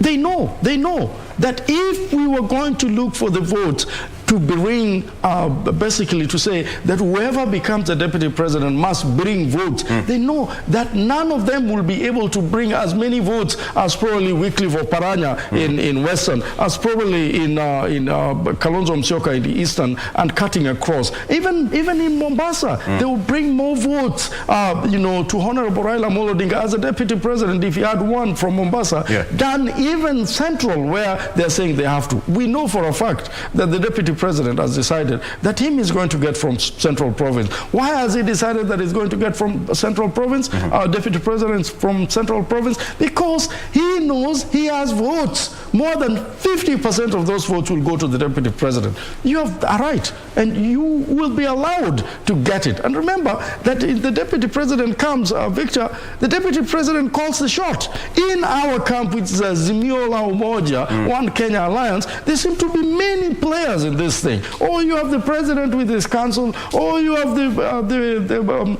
Honorable Raila Amolo Odinga, who is running for president, also trying to decide, or you have the campaign committee for Azimio, also trying to get these people, and now you have a select committee. Now, why are we having so many people spoiling the broth for us? And more so for Honorable Raila Amolo Odinga. I think Honorable Raila Amolo Odinga is in his rightful mental capacity to decide who becomes deputy president. Let's not be treated with all these theatrics around here. So according to you, taking Kenya the for a select ride. committee is just a decoy. It's just a decoy. It is a decoy. Okay. And I agree. Therefore, come out and say, this is the guy we want, so that you save Kenyans from all these discussions and populating the media with all these individuals' names, instead of looking at what is Raila Amolo Odinga presidency going to do for the country. And I think that's what we need to start hearing more than individuals that need to occupy positions. Okay, thank you so much. Kevin, what's the biggest risk? Raila Odinga deciding and say, waking up in the morning and decides to look another direction apart from Eastern and apart from picking Kalonzo Musyoka as his running mate? The biggest risk and danger in clinching the big seat? Number one, Victor, if Raila bows down to the pressure by some of the Azimio members and refuses to pick Honorable Kalonzo Musyoka as his running mate, he will have a very great risk of losing the entire Ukampani vote. That is number one. And also Kenyans who believe that a good leader should be in a position to lead this country. Because every Kenyan knows that Honorable Kalonzo Musyoka is even the best presidential candidate. And Victor, Honorable Raila, I think, is just trying to be democratic and is trying to accommodate all these views of the constituent parties in Azimio. But just as what Michael has said, Raila has the correct mental capacity to choose his running mate. Yeah, all these things they are doing, wasting time. Every time his press conference, committees are being formed. I think even you see this notion by Kenya Kwanza that Azimio is just interested in power. That will roll down to the Kenyans and start asking themselves, are these people there to lead us or they are there to get positions? So I think Azimio la Umoja and Honorable Raila and President Uhuru Kenyatta should quickly decide on this issue of running mate and go to the people and campaign. Yeah. I saw the other day President Uhuru Kenyatta's people were saying that the reason why the president has not started campaigning for Raila in Central is because he's waiting for the running mate position to be filled first, and also he's also waiting for the nominations to end, so that he can go there and campaign for his people. So I think nominations have ended. Actually, they are ending today. For those who want to submit their papers as independents, the deadline given by IBC today is the deadline. To political parties to adhere to the 2/3 gender rule. Today is the deadline. So from tomorrow, we should see the president on the campaign trail. And from tomorrow, the issue of Azimio running mate should be resolved immediately. And of course, when you see Wiper people complaining, it's because there's no transparency in how these issues are being handled. They are taking Honorable Kalonzo for a ride. They are trying to portray him as somebody who will go back on his word. Because when Honorable Raila, Kalonzo and Uhuru were meeting, and of course when they were forming Azimio la Umoja One Kenya, I'm sure there are things they agreed. Honorable Kalonzo is not out of his mind to demand for something which was not agreed by the three of them. I'm sure the issue of deputy president was agreed between Raila, Uhuru and Honorable Kalonzo. I'm sure it was agreed. Therefore, Victor, also Raila risks a very important chance of portraying to Kenyans that he is a man who can keep his word. Victor, don't forget the NASA fallout. And no, and you remember what Wetangula said about it will be messy, noisy, and all those manner of things. Yes. Raila must be, even Mount Kenya, they don't have full trust in Raila. They think he can fail to keep his word. That's why they want to make sure that one of their person is there as number 2. So for Raila to portray to Kenyans and all his supporters that he's a man who can keep his word, let him pick Honorable Kalonzo Musyoka as his running mate, because he has said in several occasions that he is willing to support Honorable Kalonzo, and he knows for sure if he is not in a capacity to lead this country, Honorable Kalonzo has the capacity to lead this country. You know, there's this question here of 2/3 gender rule. Raila is a serious crusader of gender parity. So we have got 3 ladies in the list. We have got Martha Karua, we have got Sabina Chege, and we have Charity Ngilu. What if Raila decides to pick one of the 3 ladies here? We have got Martha Karua, Honorable Sabina Chege, and Honorable Charity Ngilu. Mike, to start with you, what if Raila Odinga decides to pick Martha Karua from Central Kenya and leaves Kalonzo Musyoka from Eastern? What would be the biggest risk and chances? You know, I said something that when I was in Nyeri, the governor of Nyeri was very categorical. Hatutaki deputy president. Hiyo kitu kidogo. We want to know exactly what you want to give to the people of Central Province. They want to know how many CSS they're going to be given. And not just CSS. What portfolios are you going to give them? They want to know what development you're going to bring to them. They want to know whether distribution or allocation of resources in this country can be equitable to the numbers they have. That's what they're talking about. They're not interested in having a deputy president. But as you've seen, Central Province have actually pushed for the candidacy of deputy president from Martha Karua. And they've done that very systematically to a point where you cannot discuss deputy president without discussing Martha Karua.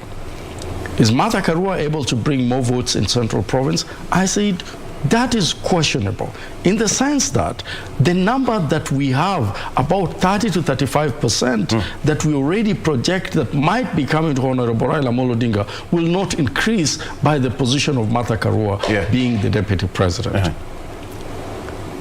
Charity Ngilu is in the equation.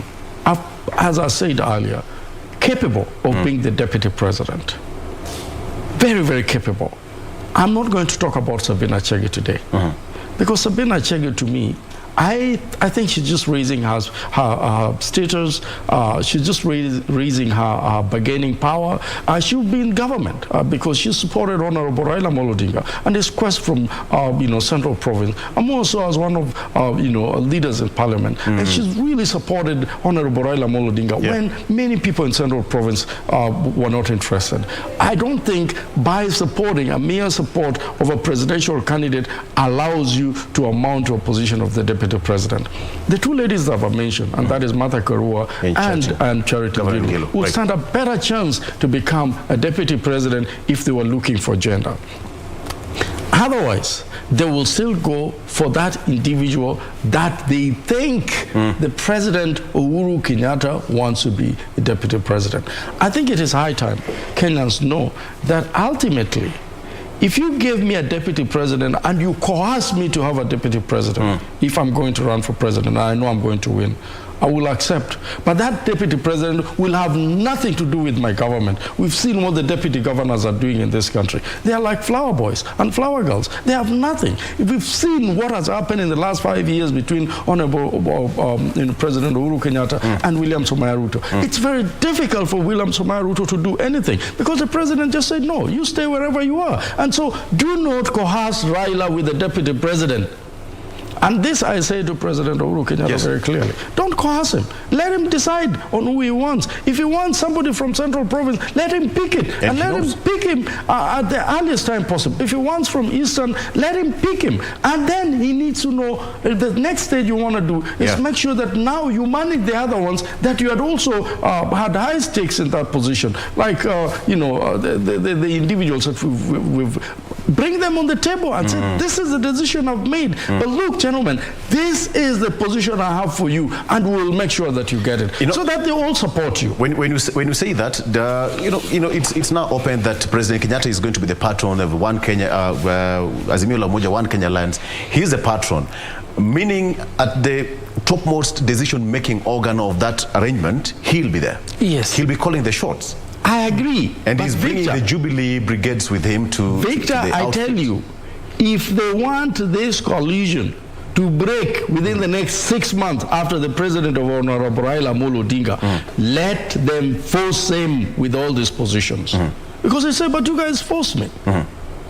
Okay. By that time, he will be the president of the Republic of Kenya. This is not a secret. But everybody is discussing this. Somebody would argue, Mike and Kevin, somebody would argue that from what we've seen between President Kenyatta and Deputy President William Ruto, at some point, people would argue that the aspect of respect between the two was completely lost long time ago.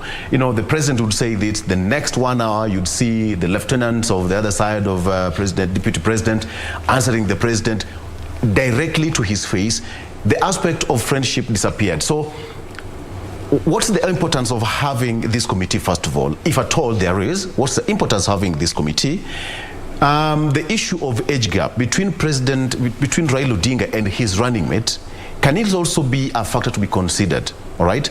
And the fact that Raila Odinga, with his age as well, you'd want somebody who's quite energetic, but the issue of friendship, the way it used to be, the bromance between the deputy president and President Kenyatta, the bromance which was there, some people would argue that they came into power as friends. They were relatively young and, moving forward, walizoyana, so to speak. At the end of the day, they missed the point of the respect is there, the respect disappeared, and they lost control all of a sudden. Question number one. The issue of age, numbers, and credibility in the eyes of wananchi. How does it play out in picking the running mate? Kevin? Victor, all those factors you have mentioned are key factors which will now guide any serious presidential candidate in picking their running mate. If you begin with the issue of gender, for example, which you had earlier asked, yes, and you see Honorable Raila, and we agree, and even Honorable Kalonzo and Honorable Uhuru, they all believe in the gender balance. And you saw in the BBI, that was a key thing which was proposed in the BBI. They even went to an extent of even saying that in the BBI that if a governor is a male, a deputy should be a female. Yes. So that's an important thing. But let's also be alive to the fact that this gender card is being used by Central Kenya to speak of in trying to ensure that one of their person is there. And that's why they were pushing for Mother Karua. And you even saw in the first meeting they are calling themselves as the Mio Women League, where Honorable Charity Ngilu also endorsed Mother Karua. Of course, under the umbrella of trying to say that no, the running mate must come from Mount Kenya. So it's just a card being played politically.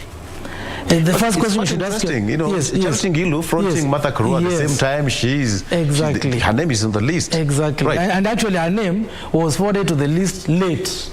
Yes. Right. And that's why we saw Senator of Kitui and Kwambua questioning that, because they were supposed to forward their names by Thursday 5 p.m. Her name was forwarded on Friday. Why? And it was accepted. Anyway, the issue of age, for example, and you know, Victor, is an important issue, we agree. But even before we look at any other issue, let's ask ourselves, was that candidate who is being proposed by any political party to be running mate, was he or she in the first place interested in becoming the president of this country? Let's begin there. Was Honorable Mother Karua from the first place interested in becoming the president of this country? The answer is no. She was campaigning for governor of Kirinyaga. Charity Ngilu, in the first place, was she interested in becoming the president of this country? No. Peter Kenneth? No. Sabina Chege? No. Honorable Kalonzo Musyoka? Yes. This is somebody who, in the first place, was interested in leading this country. And he had all machineries in place to ensure that he wins the presidency. And when coalitions, Victor, are being formed, they are formed to ensure that the members of that coalition achieve their agenda of winning the elections. So if Raila wants to win this election, he needs somebody who has the energy and the drive to win this election, not somebody who is just being pushed there for other reasons. Mother Karua, we all know, she's being pushed there to ensure that Mount Kenya has a person. And I agree with Michael on the fact that Raila needs somebody who he can work with. You know, Uhuru and Ruto, we know, 2013, 2017, they were able to work together for their own common interest. 2017, after they won, Ruto now wanted to become president. Uhuru wants to ensure that he has legacy. We all know that. Kalonzo and Raila, we know they have worked together before. Yeah, they worked in 2002 in that grand coalition government. Of course, there were issues because Kalonzo was defending President Kibaki when Raila and his team, because now they were saying they had won the elections, were on this other side. Yeah, in 2013 they have been together. 2017 the same, they have been together. We believe, and we have never had Kalonzo. You know, Kalonzo is a leader who respects authority.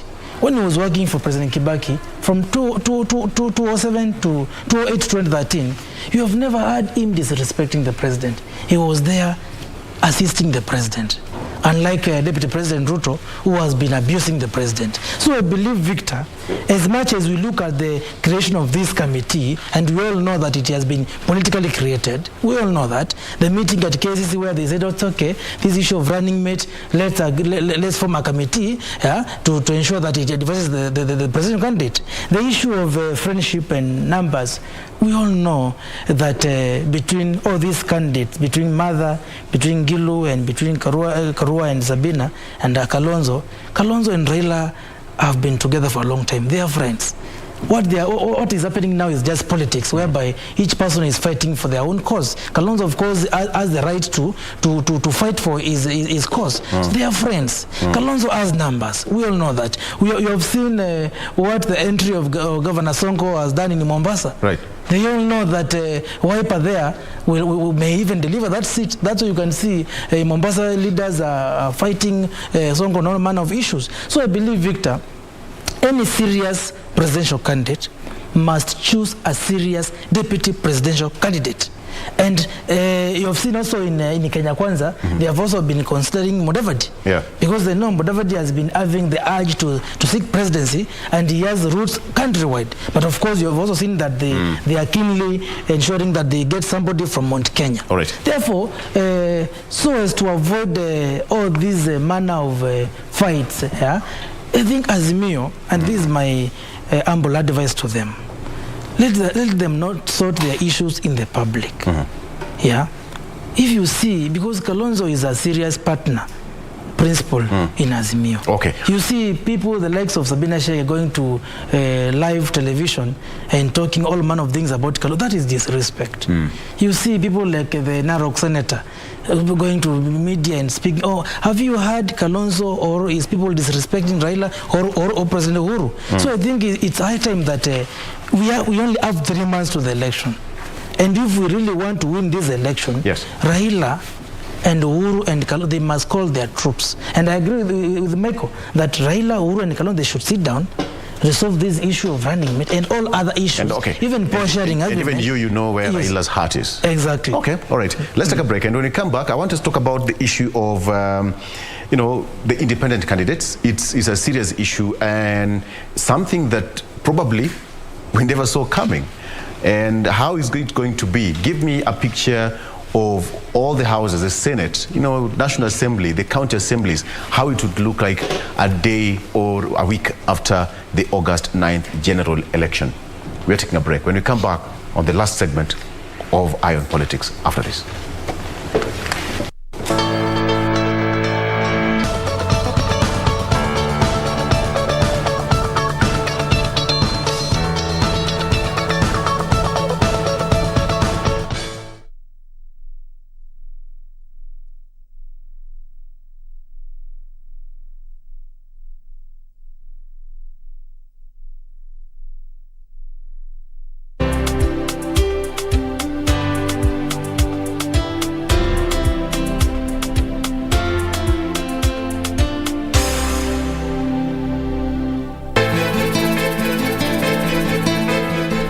Zile kazi bwana niachie mimi. Mtoto anukia marashi ya Zanzibar.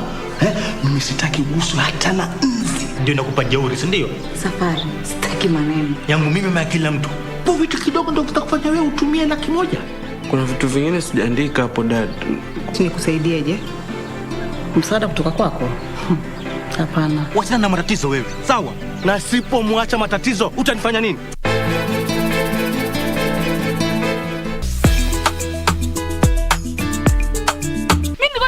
Chinese ndio lugha ngumu kushinda lugha zote. Kumbe mimi nasikianga ni kama nimepoa. Sasa nani mtu anakuitisha chapati chafua? Mogaka, chapati chafua ni nini? Wewe sio umeitisha mambo chafu. Watu chafu zao hatiko hapa. Hizi ni special. Chafu ende huko utaletewa. Or rather some dessert. Some mushroom soup with some scones. Guess who? Leo. For the day tumetembelewa na mgeni wa heshima. Hata nikikwambia ni nani huwezi kuamini. Mgeni wa special kutoka na sadika hii tumewacha kila kitu special from here. Anaongoja harakisha.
Chinese ndio lugha ngumu kushinda lugha zote. Kumbe mimi nasikianga ni kama nimepoa. Sasa nani mtu anakuitisha chapati chafua? Mogaka, chapati chafua ni nini? Wewe sio umeitisha mambo chafu.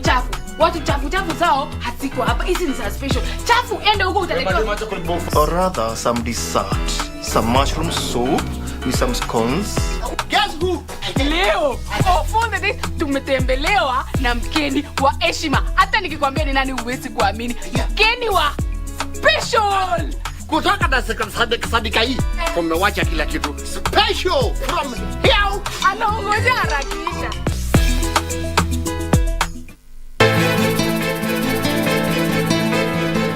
Zile kazi bwana niachie mimi. Mtoto anukia marashi ya Zanzibar.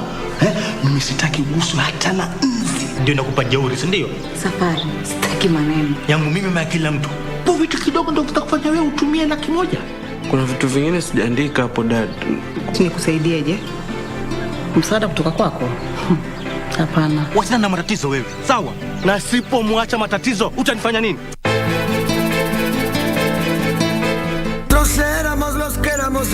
I was going to pay her. She still won't do it. Why do you give me friends like this? Why? Oh, this is so infuriating.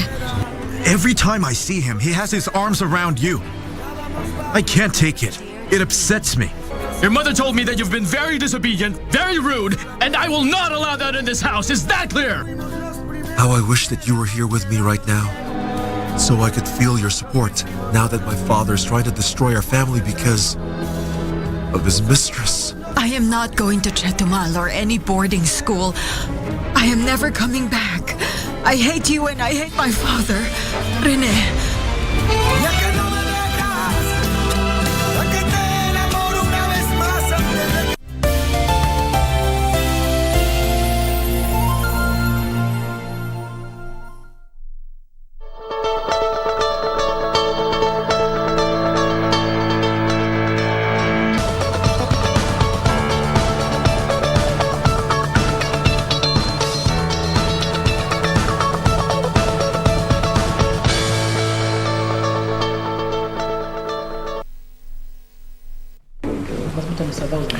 Welcome back. It's time for us now to shift gears and talk, the deadline for independent candidates to submit their names is today, all right? So just to get to the bottom of the issue, how is it going to look like, starting with you, Kevin, with all the independent candidates? It's nobody saw this coming, but the number shot up, probably painting a picture of the kind of, many of the aspirants were not satisfied, probably by the whole result, or, the desire to get it to the peak.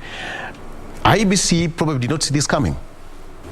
Actually, IBC and also political parties, because when you talk of 7,213 independent candidates countrywide, and you talk of 47 independent candidates who are seeking who are presidential candidates, talk of 107 governor candidates, talk of 973 MP candidates who are independent, MCAs 5,900. That's a very big number. Yeah. And I think we can attribute this to how the party nominations were conducted, number one. Because you have seen consensus has been employed by so many political parties.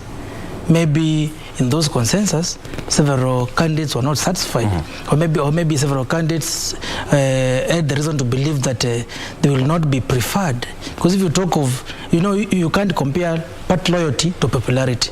Because many of these political parties were looking at party loyalty. Party loyalty, popularity, right.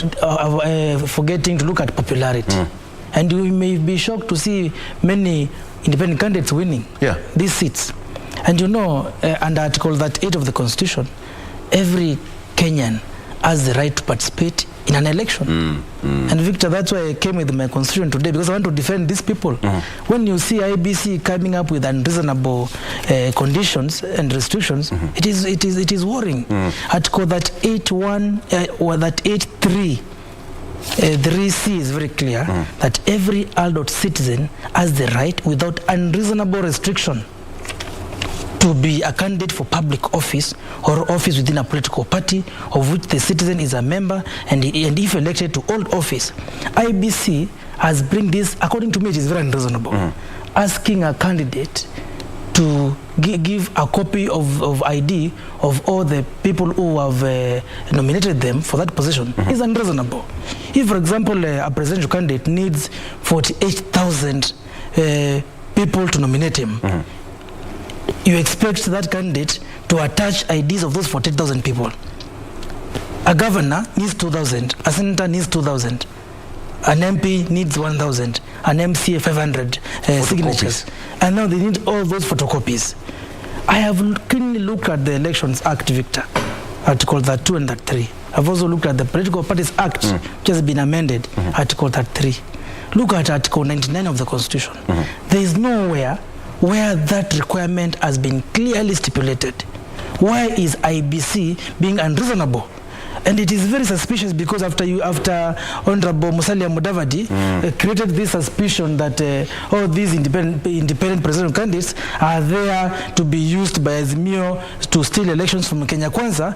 I think after that statement is when we saw IBC issuing these restrictions. I think it is high time for every Kenyan citizen to be given the right to participate in an election. Even if these candidates, because the verification process is also there. Exactly. You have about 48,000, even the collection of the signatures itself and getting the photocopies. You'd imagine if you went to the village and you know had the photocopies and then somebody gets transferred to a different side of the country. How do you get the numbers? And why is IBC changing the rules of the game halfway or too late in the game? In 2013, 2017, they did not ask for copies of those IDs. Even when the BBI signatures were submitted, did they ask for those copies of the IDs? Why are they doing this now? So I think all those candidates, and I'm happy that my senior Michael is also an independent candidate. I think they have the right to be protected by the law. And believe you me, Victor, I'm even willing to offer pro bono legal services for them, because you see, you can't prevent someone. The way Michael is looking at pro bono is coming. Yes, you can't prevent someone from participating in an election. The burden of ensuring that the candidates are nominated by people who have consented is on the IBC. If maybe, for example, IBC in their verification identifies that somebody's name was put there and they don't consented, then let IBC carry that burden. But don't force somebody to go, and those persons know they have no financial muscle. Of course, for a political party, they have resources and they have facilities countrywide. They have, of course, the party register whereby there are copies of IDs. They can do that. But now, this is somebody who is an independent candidate. You want them to go to the village and you see, they have been told that, I think, 1 day ago.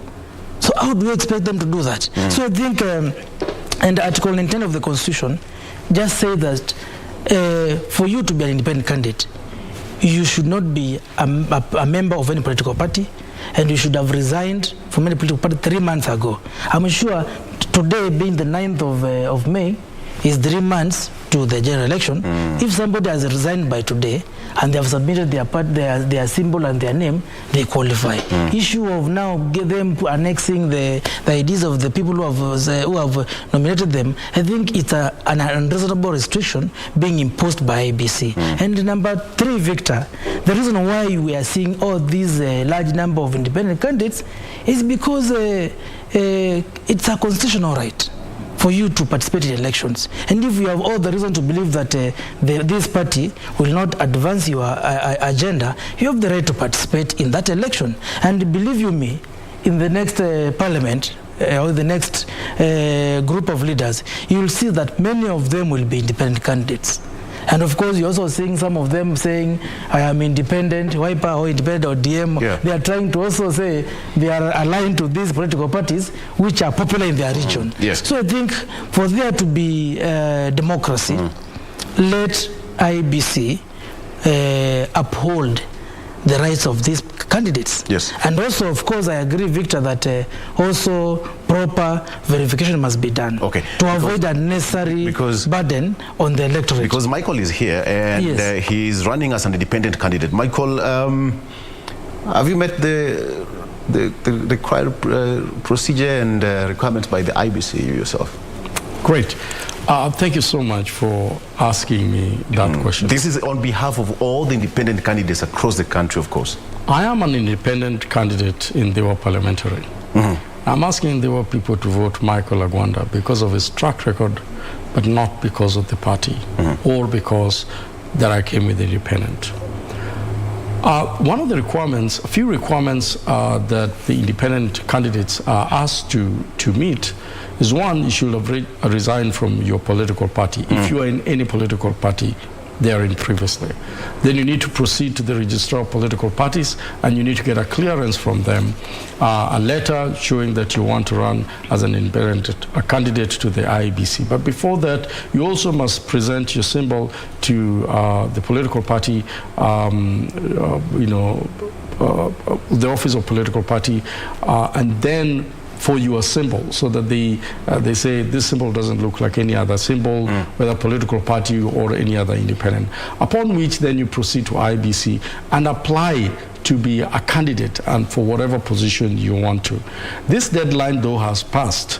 I think it passed on the 2nd of this month. That means you can't now register as an independent political party. For those that met the criteria, they were awarded the certificate to show that they will run as an independent candidate, and their names will be published in the Kenya Gazette around between 14th and 15th of this month, to show that they are candidates in respective positions and in respective areas where they've come from.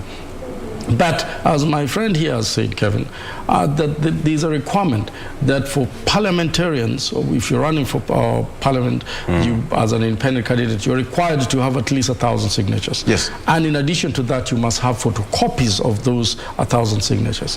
What I want to tell Kevin is there was a meeting. I had a meeting with one of the party leaders of small parties in this country, and he told me that they had a concern that there was going to be an upsurge. There was a possibility of an upsurge of an independent candidate, and as a result of that, they went to IBC and also the Office of Registrar of Political Parties and argued their case out. And these are the cartels we have around here, and they said for us to benefit, let's make it harder for independent candidates not to get to be endorsed. Why? And the reason why they were saying that is so that they could have party memberships, switching from one party to the other, and instead they can benefit from the nomination fee, they can benefit from membership fee, they can benefit from, if they are elected into various positions, from subscription fee. And so they lobbied so that these conditions are made difficult specifically for the independent candidates. What they did not foresee is an agreement that there was a change of law in Parliament that was going to allow a 4-month window period for somebody to move from one party to the other, and upon which there was another 1 month that was extended for people now to move from their respective parties, not to switch to other parties, but to move as independent. Perhaps political parties did not anticipate this one. They never anticipated that. And so the individuals got a window of opportunity to say, look, if I cannot cross to these parties, as they had lobbied and hoping that the people will cross to other parties after the nomination, they said the only window which they blocked in Parliament was now to cross to independent. Yes. Victor, 7,200 plus, still counting, registered independent aspirant in this country. You know what that means? That is even bigger than the elected and nominated members of Parliament and MCS combined. Let me give you the numbers why any presidential candidate will be interested in this independent candidate. One is because for specific areas like Rift Valley, they'll say, I'm independent, but I'm supporting William Ruto for president. When you go to when you go to Western and Nyanza, they will say, I am independent, but I'm supporting Raila Amolo Odinga for president. When you go to Coast, you'll hear people saying, I am independent, but I'm supporting Honorable Raila Amolo Odinga for president. In other words, these people are saying, we are pledging allegiance to you as our president, because there seem to be only two front runners. But they are saying that in terms of the locals voting, let them vote a leader that they think is the right leader. And not for the party. Not a party. Do you know why that is important? Yes. 7,200 people multiplied by 100. 100 votes only. We are hoping that each of them can only gain 100. That is 720,000 votes. Every presidential aspirant in this country wants that vote. 7,000 people, 7,200 people multiplied by just 1,000. Remember that there's also very credible candidates that might get over 50,000, especially the ones that are in the county. 50,000 for one person. Right. Times just 1,000, 7.2 million votes. From the independent candidates alone. Talking about millions of votes. About 200, just multiply that by 500. 500 per candidate, and they can win. They can at least get 500 per candidate. That is 3.7 million votes. You'll be a deaf if you're a presidential aspirant and you're not listening to these independent candidates, because this independent candidates is the next big party. And you know what? He alluded to it a little bit. It is because of the errors you did in the nomination. That's why people are annoyed. And I think the electorate are saying we cannot be taken for granted anymore. You've spoken about something that perhaps if somebody is keen enough, then should run away with this. Somebody should form a party of independent candidates. Independence Party of Kenya. Just speaking, Independence Party of Kenya. Too late. Too late. All right. You can imagine, Kevin, when you go to the ballot on that particular day, 9th of August, exactly 3 months from now, and you have got all the independent candidates, filling the forms. You look at the MCAs. You look at the member of county, members of parliament and senators, as well as governors, save for the presidency. But then now, the kind of picture that's being portrayed in our democracy, having all these independent candidates, 7,000 plus. This is a big test to the political parties, one, the party transparency in conducting their nominations, and the level of, so to speak, the strength of political parties at the grassroots level. Down there. Give me a picture of how the assemblies would look like after 9th of August. Actually, and taking a lead from Michael. Yes. On the ideology or on the narrative that these independent candidates use, is that they associate themselves with the popular presidential candidate or popular governor candidate so that they can win. Because all they want is to win. Their interest is to win. Now, if we form the next government, and for example, maybe we say either Raila or Ruto wins, and the person who wins has lesser members of National Assembly than the person who has lost. They need the support of the independent candidates in running the government. You will see a situation whereby these independent candidates will either be used by the opposition leader or the sitting president. The sitting president can lobby and buy or maybe get the support of all of them and be able to comfortably govern and lead the country.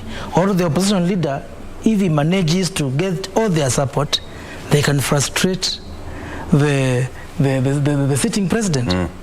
And it's a very big issue, political issue, which has arisen simply because, of course, Kenya, we are a democracy. And people have the right, Article 38, people have the right to participate in this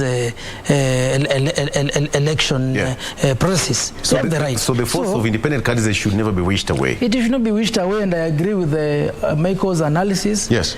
These candidates have a following. They have a great following. And of course, some, also vie for other interests. Maybe some are planted there by a particular candidate so that they can dilute the voter base there. Others have a strong following.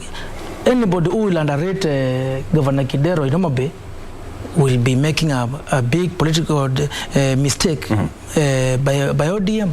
Because you can't underrate him. And if Raila, for example, goes to Homa Bay and campaigns for Wanga and fails to recognize Kidero, there may be a little bit of fallout, even though Siaya is stronger voter base. Therefore, these independent candidates are posing a significant contribution to our current politics. And they also need, and I know maybe the reason why those smaller parties rush to IBC, they need to be managed as well. Because it's an error.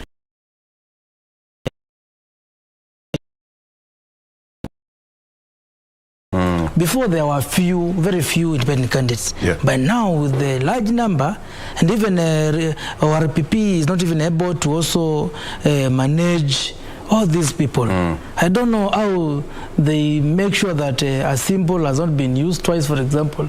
You see some coming with very funny symbols. Yeah? Just anything which so long as it does not look like a symbol of another candidate or party, it is used. Yeah? Are there laws to govern or regulations to govern these symbols? Some can be abusive. Some can be divisive. Some of these symbols can also create a scenario of a possible conflict. If somebody, for example, puts a panga as their symbol, if that symbol is construed otherwise by other people.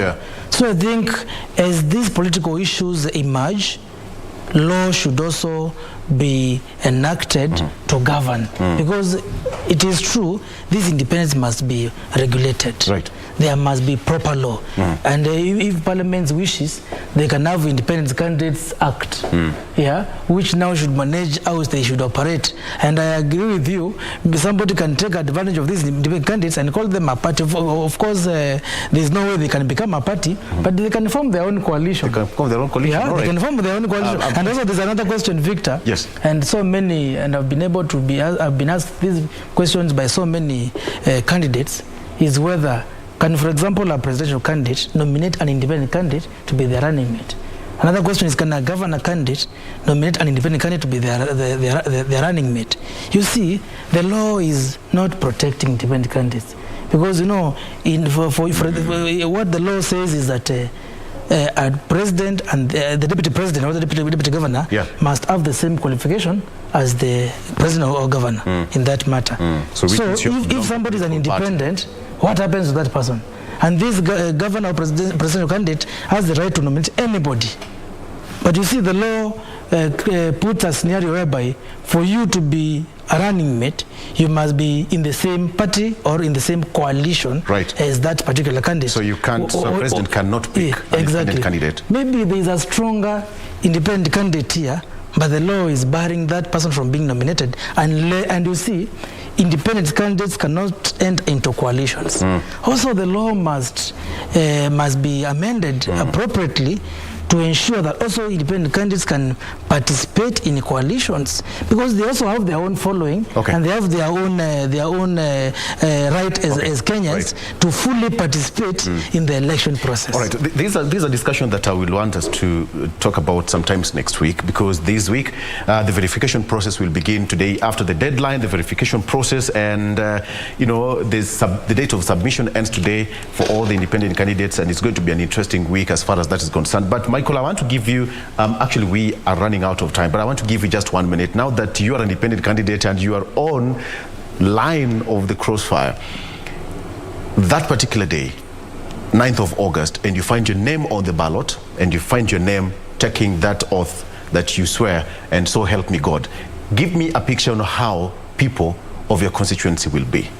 Let me start by saying that the law that you're talking about will not be made until August 9th, when there will be so many parliamentarians, so many senators, even governors and county assembly representatives being in those houses. That's when the law will be done. Two, I had somebody saying, I've said very quickly, I had somebody saying that if you're an independent candidate, you are an enemy of our Honorable Raila Amolo Odinga. Who said that? Those are very selfish, egocentric individuals. Raila Amolo Odinga needs the votes of every Kenyan, even those that are not within his party. In fact, now he's depending on Jubilee to get some of the votes for him. So you cannot say that an independent now ceases to be an important person for Honorable Raila Amolo Odinga. He needs everybody to vote for him.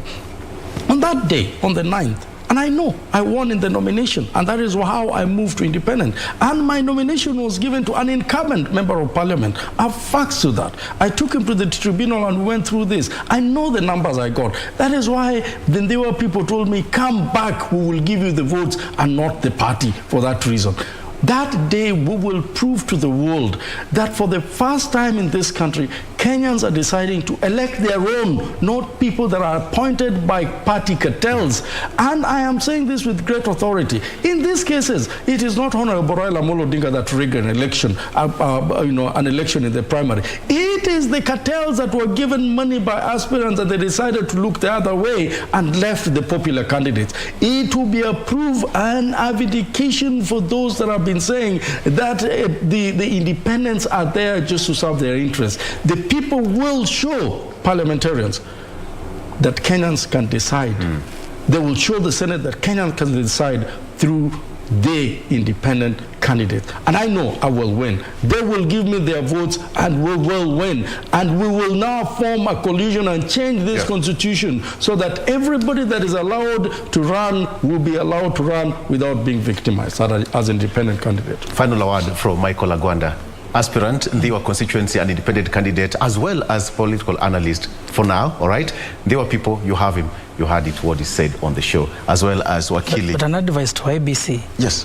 They should ensure that... My director is saying I'll pay the bills myself. No, I'm saying IBC should ensure that there is proper civic education. Because with all these long list of candidates in the ballot, people may be confused on who to elect. I think between now and maybe June, July, there should be proper civic education on how the voting process will be done. Absolutely. Yes, that's a word from Wakili. And of course, we thank you, our viewer, for your valid company. We do appreciate that is Michael Agwanda, political analyst as well as independent candidate in the constituency and advocate of the High Court. We have got Kevin Katisia. Thank you so much, gentlemen, for making it to the show. Thank you. And even you, as our viewer, for being a part of this particular show. We are taking a break, but hatujamaliza. Yes, the show still continues after this break. Stay with us.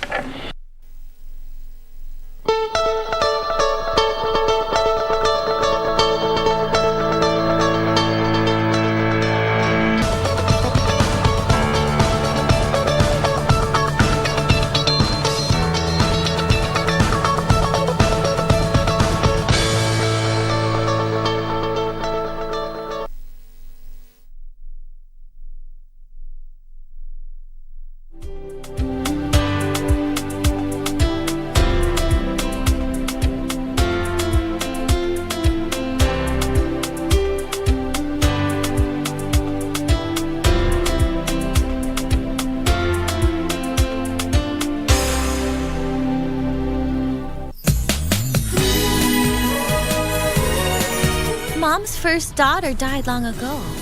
Why would you discuss her? I thought you were gone. I didn't take good care of you. Thank heaven. You're back with me now. Isn't this the deed to our house? Giselle, Pauline has been living with me for nearly 30 years. Just let me have a look at her. Mom said true?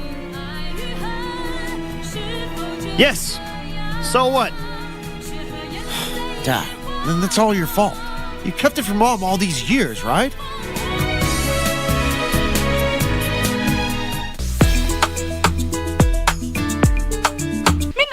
Chinese ndio lugha ngumu kushinda lugha zote. Kumbe mimi nasikianga ni kama nimepoa. Sasa nani mtu anakuitisha chapati chafua? Mogaka, chapati chafua ni nini? Wewe sio umeitisha mambo chafu chafu.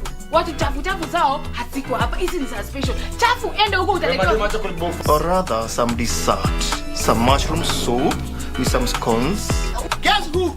Leo, ofunde this tumetembelewa na mgeni wa heshima. Hata nikikwambia ni nani huwezi kuamini. Mgeni wa special. Kutoka na sadika hii tumewacha kila kitu special from here. Anaongoja harakisha. I was going to pay her. She still won't do it. Why do you give me friends like this? Why? Oh, this is so infuriating. Every time I see him, he has his arms around you. I can't take it. It upsets me. Your mother told me that you've been very disobedient, very rude, and I will not allow that in this house. Is that clear? How I wish that you were here with me right now, so I could feel your support now that my father is trying to destroy our family because of his mistress. I am not going to Chetumal or any boarding school. I am never coming back. I hate you and I hate my father. Rene.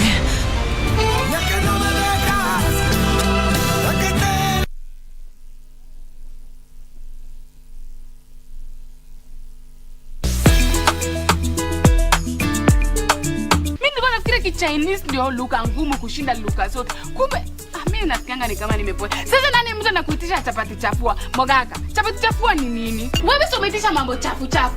Watu chafu chafu zao haziko hapa. Hizi ni za special. Chafu ende huko utaletewa.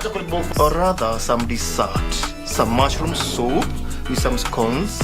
Guess who? Leo, ofunde this tumetembelewa na mkeni wa heshima. Hata nikikwambia ni nani huwezi kuamini. Mkeni wa special. Kutoka na sadika hii tumewacha kila kitu special from here. Anaongoja harakisha.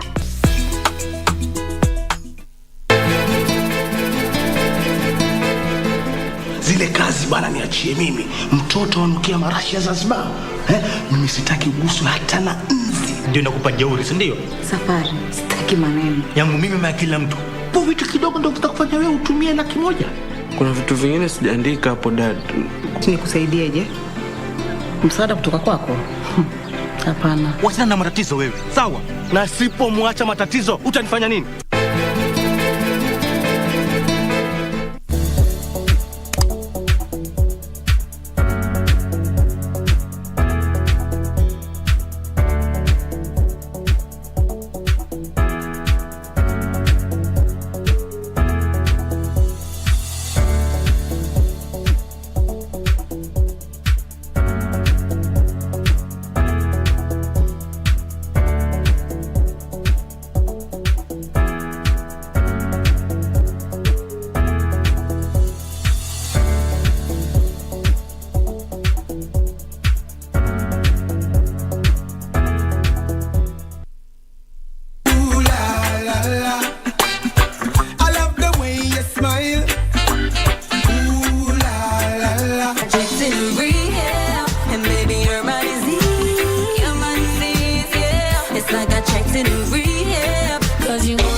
Minutes past the top of the hour, time for us to embark on our second conversation this Monday morning.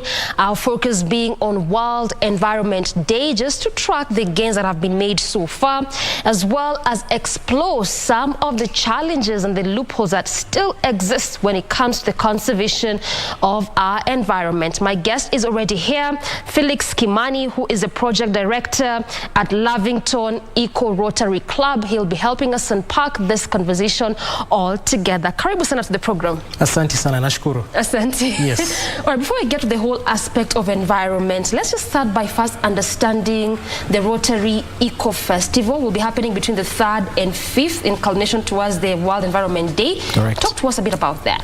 Lavington Eco Rotary Club is all about sensitizing basically the population on environmental matters. We saw Corona really affected a lot of people, and this also had environmental connotation to it because there's something called pretty much the disease jumping from animals to now humans. It's important to take care of our environment. As a country, as a whole, we do have policies that kind of take care of that. But on a personal level, it's something that we need to continue sensitizing the population about, because we still see people dropping papers here and there. We do see people, when they're done with something, they just throw it anywhere. And this does affect our environment on many levels. We have organizations who are part of us as Rotary, like the We Center, who pretty much focus so much on recycling of things that are electrical and electronics. Each and every single house, you'll find at least there's maybe 3 or 4 phones, and after that is done, because they do have an expiration rate, you find that people just toss it, and eventually it ends up in a landfill. And in the landfill, all the chemicals that are comprising of the cell phone itself, they do seep into the soil, and when the rains come, these do go to the rivers, and you find the fruits that you buy, the vegetables that you buy, eventually you find that the rivers that are polluted, the water from it is what is being used to be able to grow this. We've seen cancer on the rise. There's a reason behind that. So taking care of our environment is something that is critical, something that needs to be looked into, something that we need to be sensitized enough from an early age growing up. Because the habits that we do have, basically throwing things around, is something that we saw as growing up, becomes part of our mindset, and so we don't see anything wrong against that. There's definitely an element of enforcement that pretty much needs to also come in. For example, I can give you a good example. Lavington Eco Rotary Club has been cleaning the Kericho River. This is in partnership with UNEP and also NMS. And also we do have other organizations pretty much supporting in the effort. And we've been working with the community around Kawangware, Gatina, and also a couple of primary schools, like Kawangware, Gatina, also primary school. And if you do go to those schools, you'll see the efforts that we have towards sensitizing a younger population towards the same. All right, I hear you. Now, you have been in this for 2 years, if I can say, because this is going to be the second annual event of this festival. I just want you to talk to us about the kind of activities that will be going on there when it comes to particularly creating awareness as it pertains to conserving our environment. Some of the activities that will be present will be like art in the park, whereby we have children taking part in drawing in the park. We do have Mr. Sketch. He was there in the last one we had, which was in the year 2020. 2021, we were affected by Corona. And so we have fun ways to engage children. We have fun ways to engage adult population on the same. We'll have some nature walks. We'll have food courts present, whereby those that do come will be taught ways and foods they can eat to be able to take care of certain kind of diseases which are affecting them, like type 2 diabetes. Because it's interesting enough that most of our population don't know that there's a certain, if you eat a certain set of foods, you are able to reverse a certain kind of disease. And so this kind of awareness will be present there. Also, we'll have teams, we'll have people who will teach on how to work with to recycle things, around their own spaces.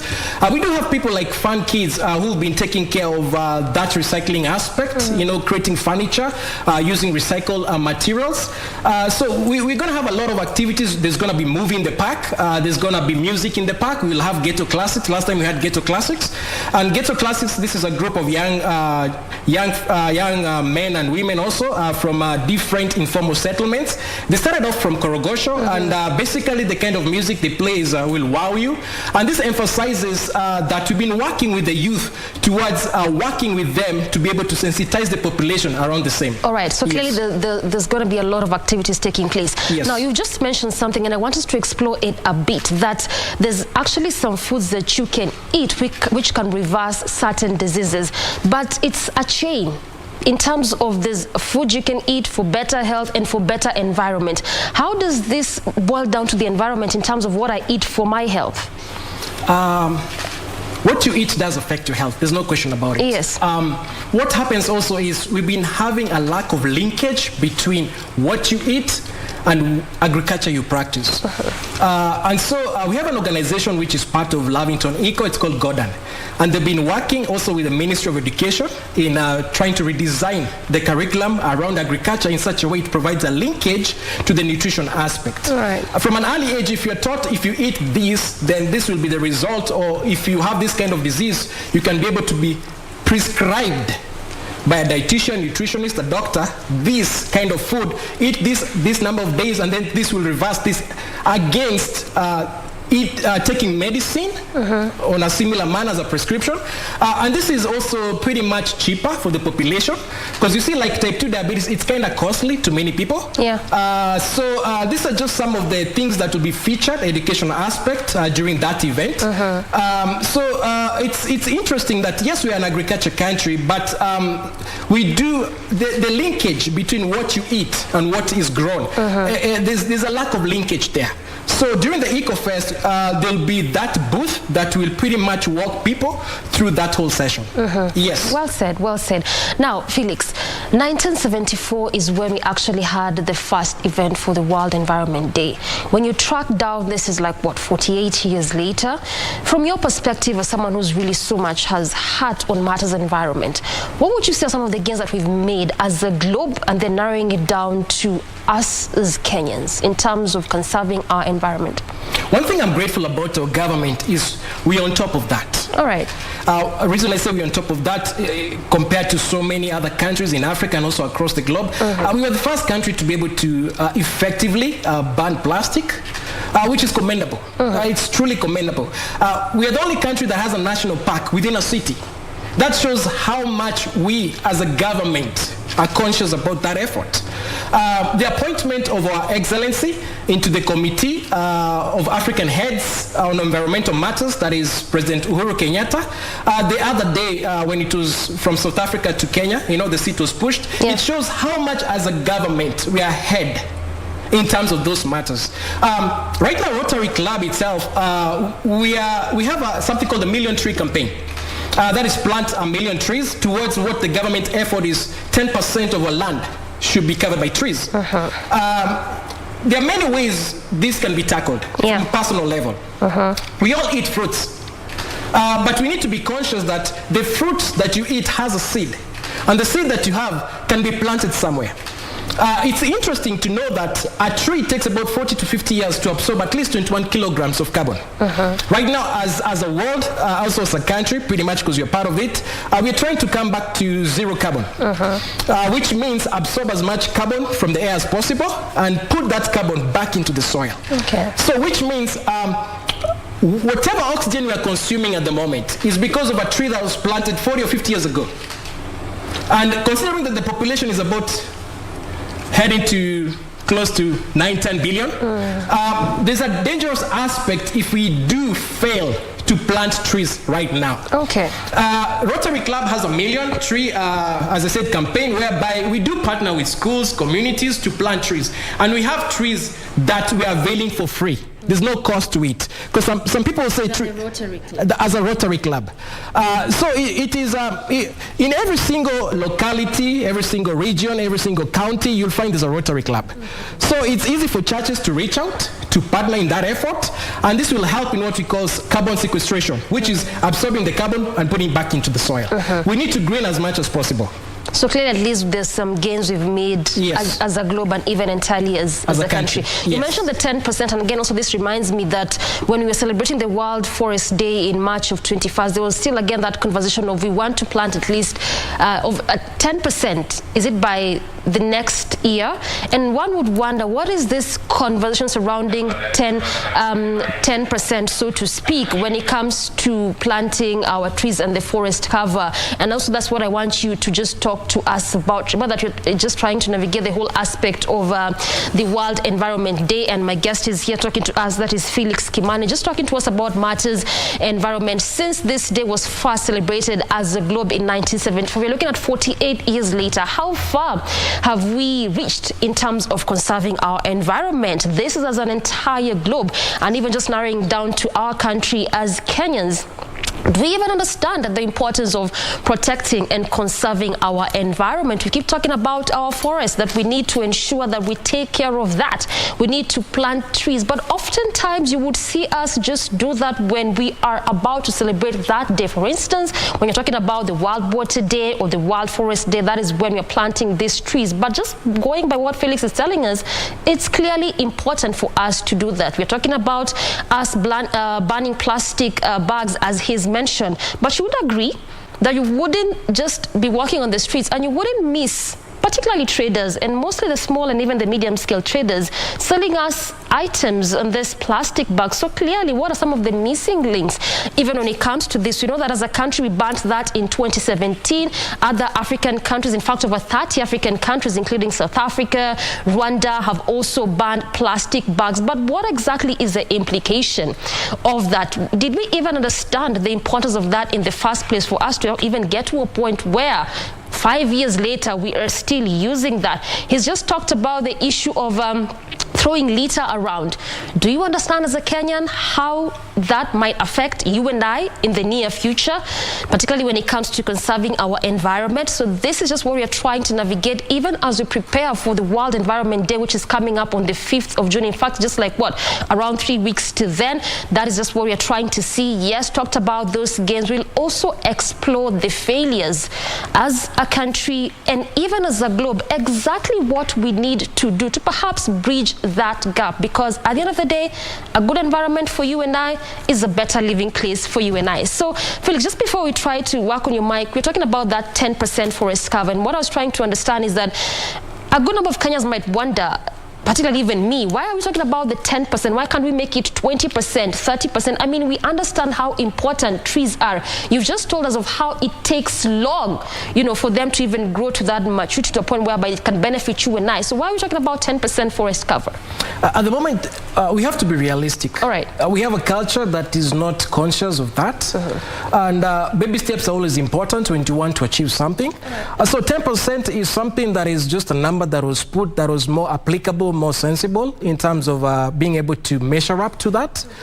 So definitely there's going to be an increase after the 10%. We challenge ourselves further. It's like building your muscles. You start small. All right. So you just don't go big. First you start small, and then you kind of build upon it. You perfect the whole system of it. Once you perfect it, scaling is easier. So it's an issue of just perfecting how it, the whole ecosystem, how to go about it, and then just scaling it. So definitely it's going to be beyond 10%. There's no question. In fact, I'm confident we will go beyond the 10%. Even though the 10% is the target, I am more confident we will achieve much more than that. Yeah. So now let's just say we are working with what is realistic to also ensure that we try and reach and meet those targets that we are setting up. Now we're talking about even the trees and forest cover, and we know we have the natural and man-made. Is there one that is important than the other? It's always good to work with indigenous trees. Yeah. There's a reason as to why they grew there naturally. If you go to the dry areas, semi-arid areas, go Kajiado, you go Marsabit up north, you find that there's a certain kind of trees that basically are good for that environment. If you go to the central, the same thing. You go to the coast down, the same thing. The mangroves, they do well where there's a water, salty water cover. So trees do have that aspect of they grow better in certain conditions. Okay. So definitely indigenous trees is what, as a Rotary Club, we are shooting, advocating for. And as I said, they are free, they are available through the Rotary clubs in your own communities. These are the indigenous trees? That's what's available at the moment for free through the Rotary office. So we are looking for as many people as possible to be conscious of the same and also to participate in the same. The goal is to be able to reduce the carbon footprint per person. An individual, usually an average person, is about 46 kilograms of carbon footprint in a month. And if you look at the whole aspect of one tree takes 40 to 50 years to absorb 21 kilograms of carbon, then we have a lot to do to just get up to the 9 projected billion population in the world. So in terms of trees, we do advocate for indigenous trees because they are good for that locality. There are some trees that definitely the man-made pretty much just talks about that it wasn't there originally. That's what we're looking at. Yeah, that's what you're. So what's the difference therein? There's no difference there because first it wasn't there. If you go, we can go plant trees in Kajiado. You know what I mean? Or where maybe a certain tree would do better, but we are not conscious of it. That's a man-made forest. So it's just an issue of was it there originally, was it not there originally? And what you're shooting is to green as much as possible. And that's why you see things like the vertical gardening coming up, hydroponics. These are critical to absorbing of carbon from the air. I know people look at it from the aesthetic aspect of it, but there's a consequential issue about it, and that is absorbing as much as possible. So like the garden gardens that are being advocated, and that's why we as a club also, we are happy about the 4K club. being revamped in the schools, because that aspect of growing, that aspect of nurturing, that aspect of greening is something that is critical at the moment. We're in the decade of climate action. As far as we are concerned, the focus at the moment is all about sustainable cities. As far as the UN is concerned, as far as the whole agenda is concerned. And you find that the whole 17 sustainable goals, it will not be possible until we focus on the aspect of greening. I know the banks are pretty much also getting into that space through what they call the carbon credit. And the carbon credit has to do with how much carbon dioxide is absorbed, and then how much can be bought from there, and then also whatever fund comes out of that to be able to kind of build upon in the sustainable communities, kind of create them. So as far as that is concerned, a lot needs to be done towards sensitization of the corporate organizations. And so we are looking also for the EcoFest to have as many organizations, as many companies that are conscious of the same, and also pretty much want to showcase their efforts in the same space of reducing carbon through gaining carbon credit. They can come and also sponsor the event, and also there will be so many other participants in that event that have already signed up, like Coco Network. They deal with bioethanol energy. And as a country, we are agriculture inclined. I mean, you're looking at 33% of our GDP is agriculture. So we have a lot of waste in terms of which can be turned into fuel and which is cheaper to be used. We saw the rise in fuel and all that. In America, a certain percentage of the petroleum has to have ethanol. And that's in the US, that's in the West. So definitely at some point, this will be something to look into towards reducing the emission of carbon. To our environment. To our environment. So those are some of the education aspects that you will find present there. How can I as a person reduce my carbon footprint? Yes, I'm producing 46 in a month. How can I reduce it? Turning off the lights is important. If you're not using the lights, just turn it off. Because there's a ripple effect to CO2 back into the air because of that.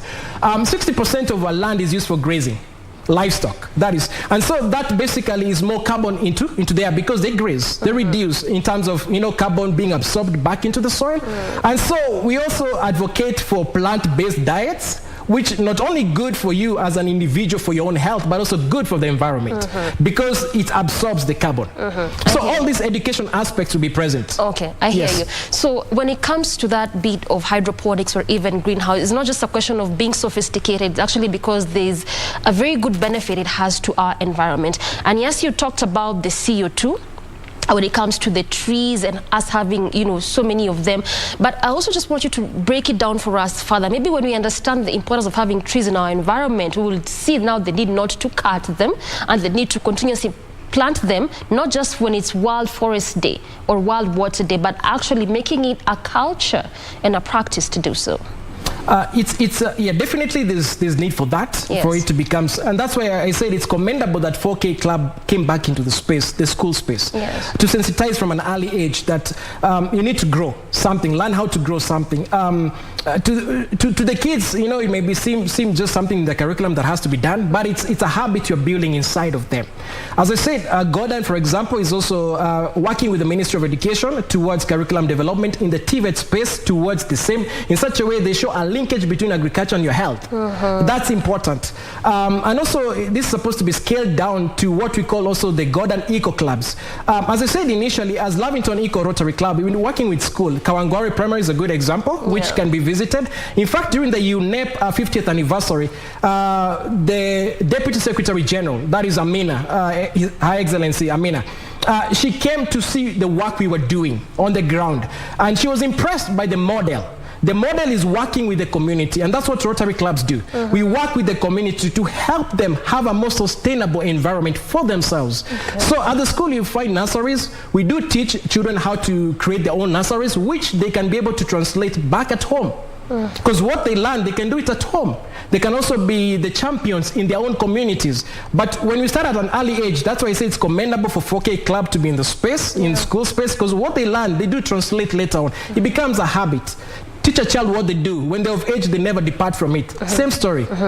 It applies also there. Yes. Now, there's this challenge, and it makes a lot of sense with the starting to teach our kids as early as young, when they're still toddlers in school. And yes, we talked about the 4K club and all of that. But what happens to these adults?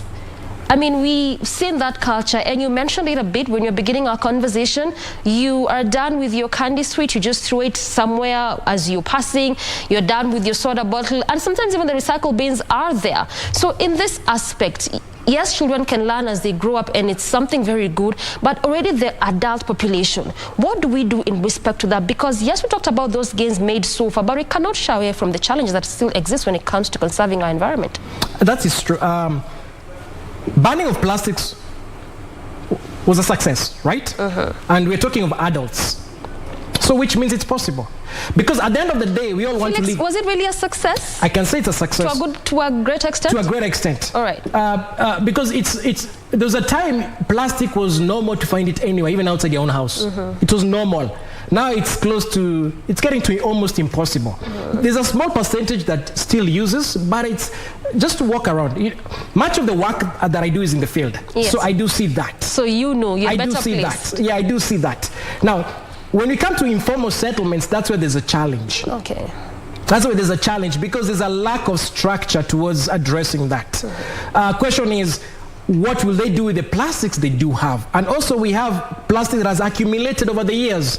And also we do have the financial aspect of it. That is, good example, Kericho River, which we've been working on. It's sad that we do find such still present there, but it's an issue of having the Jirani Kumi working together to enforce, because we also have they're called the Mau Mau community-based organization in Kawangware that we've been working with towards sensitizing the population to work against that. Because when we were cleaning Kericho River, it was a shocker initially. It was like, whoa, we could even find basically waste from hospitals in the river.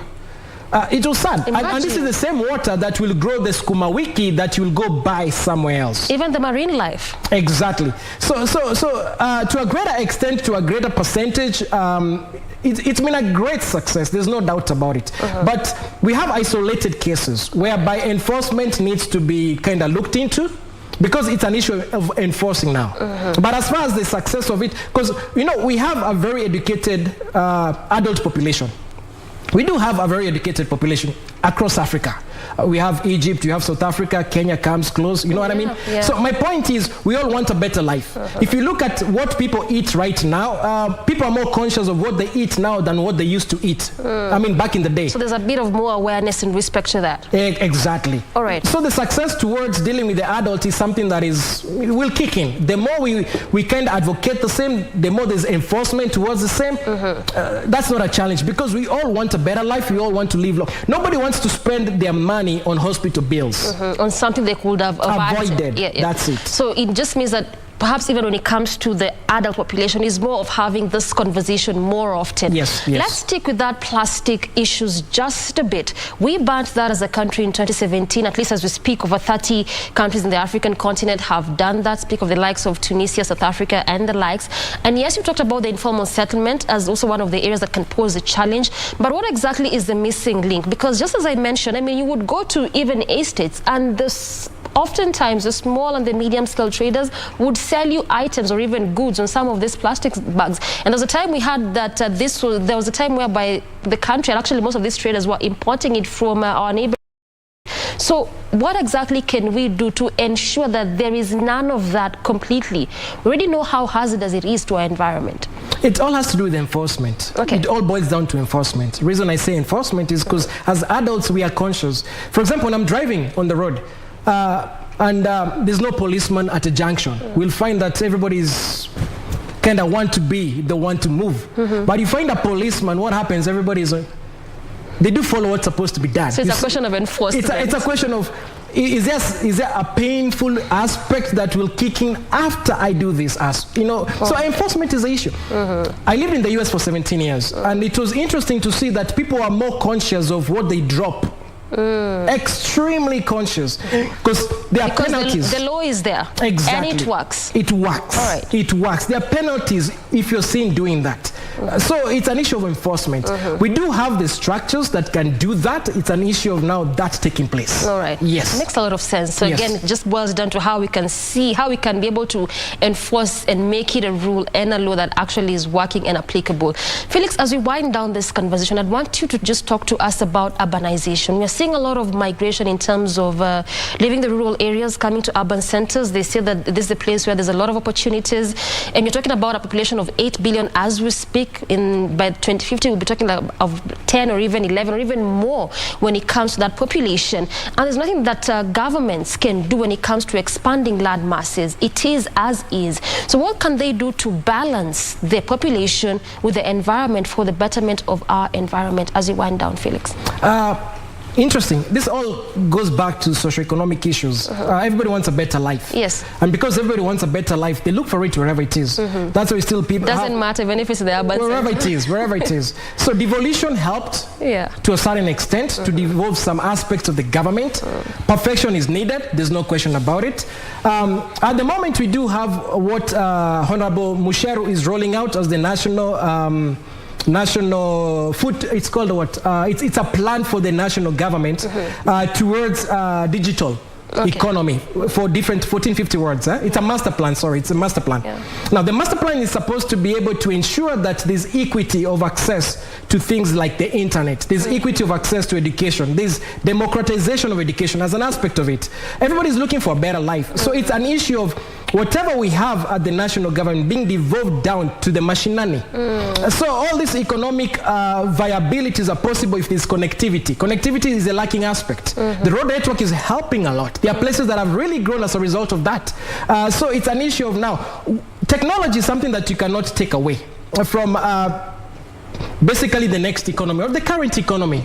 And so the kind of digital master plan that is rolling out for the hubs will enable that. Okay. Yes. So it just means there's also there's need to do more than we are if we are to protect our environment at the end of the day. Yes, yes, yes. Well, a good place to end this conversation, Felix. Quite informative on matters about our environment. Thank you so much for your time. Most welcome. And I have been speaking to Felix Kimani, who is the project director at Lavington Eco Rotary Club, obviously talking to us about matters environment. This is in preparation for the World Environment Day coming up on the 5th of June. And again, this is just where we bring the entire show to a close this Monday morning. Thank you so much for watching from me and on behalf of the entire team that made the show a success. Asante sana. Till tomorrow, have a good morning.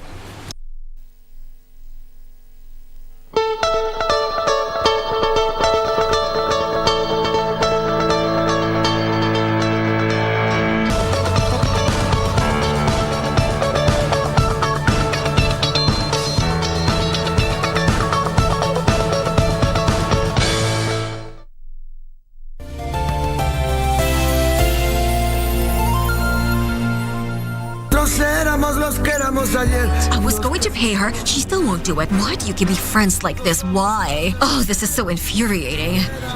Every time I see him, he has his arms around you. I can't take it. It upsets me. Your mother told me that you've been very disobedient, very rude, and I will not allow that in this house. Is that clear? How I wish that you were here with me right now, so I could feel your support now that my father is trying to destroy our family because of his mistress. I am not going to Chetumal or any boarding school. I am never coming back. I hate you and I hate my father. Rene.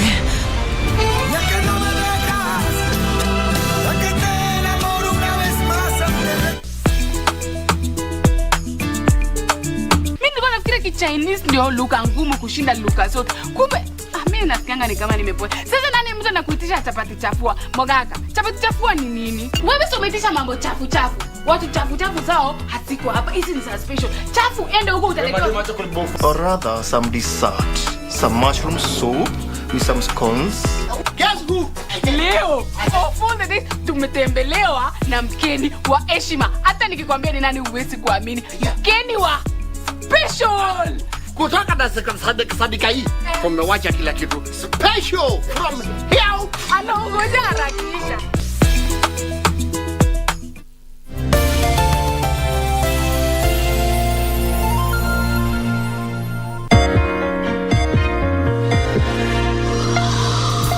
Naam, hii Hii ni Mitikasi Leo, makala kutoka BBC. Yaliyomo tunapigia kurunzi sekta ya utalii barani na mikakati iliyoweka kubadili hali baada ya COVID-19.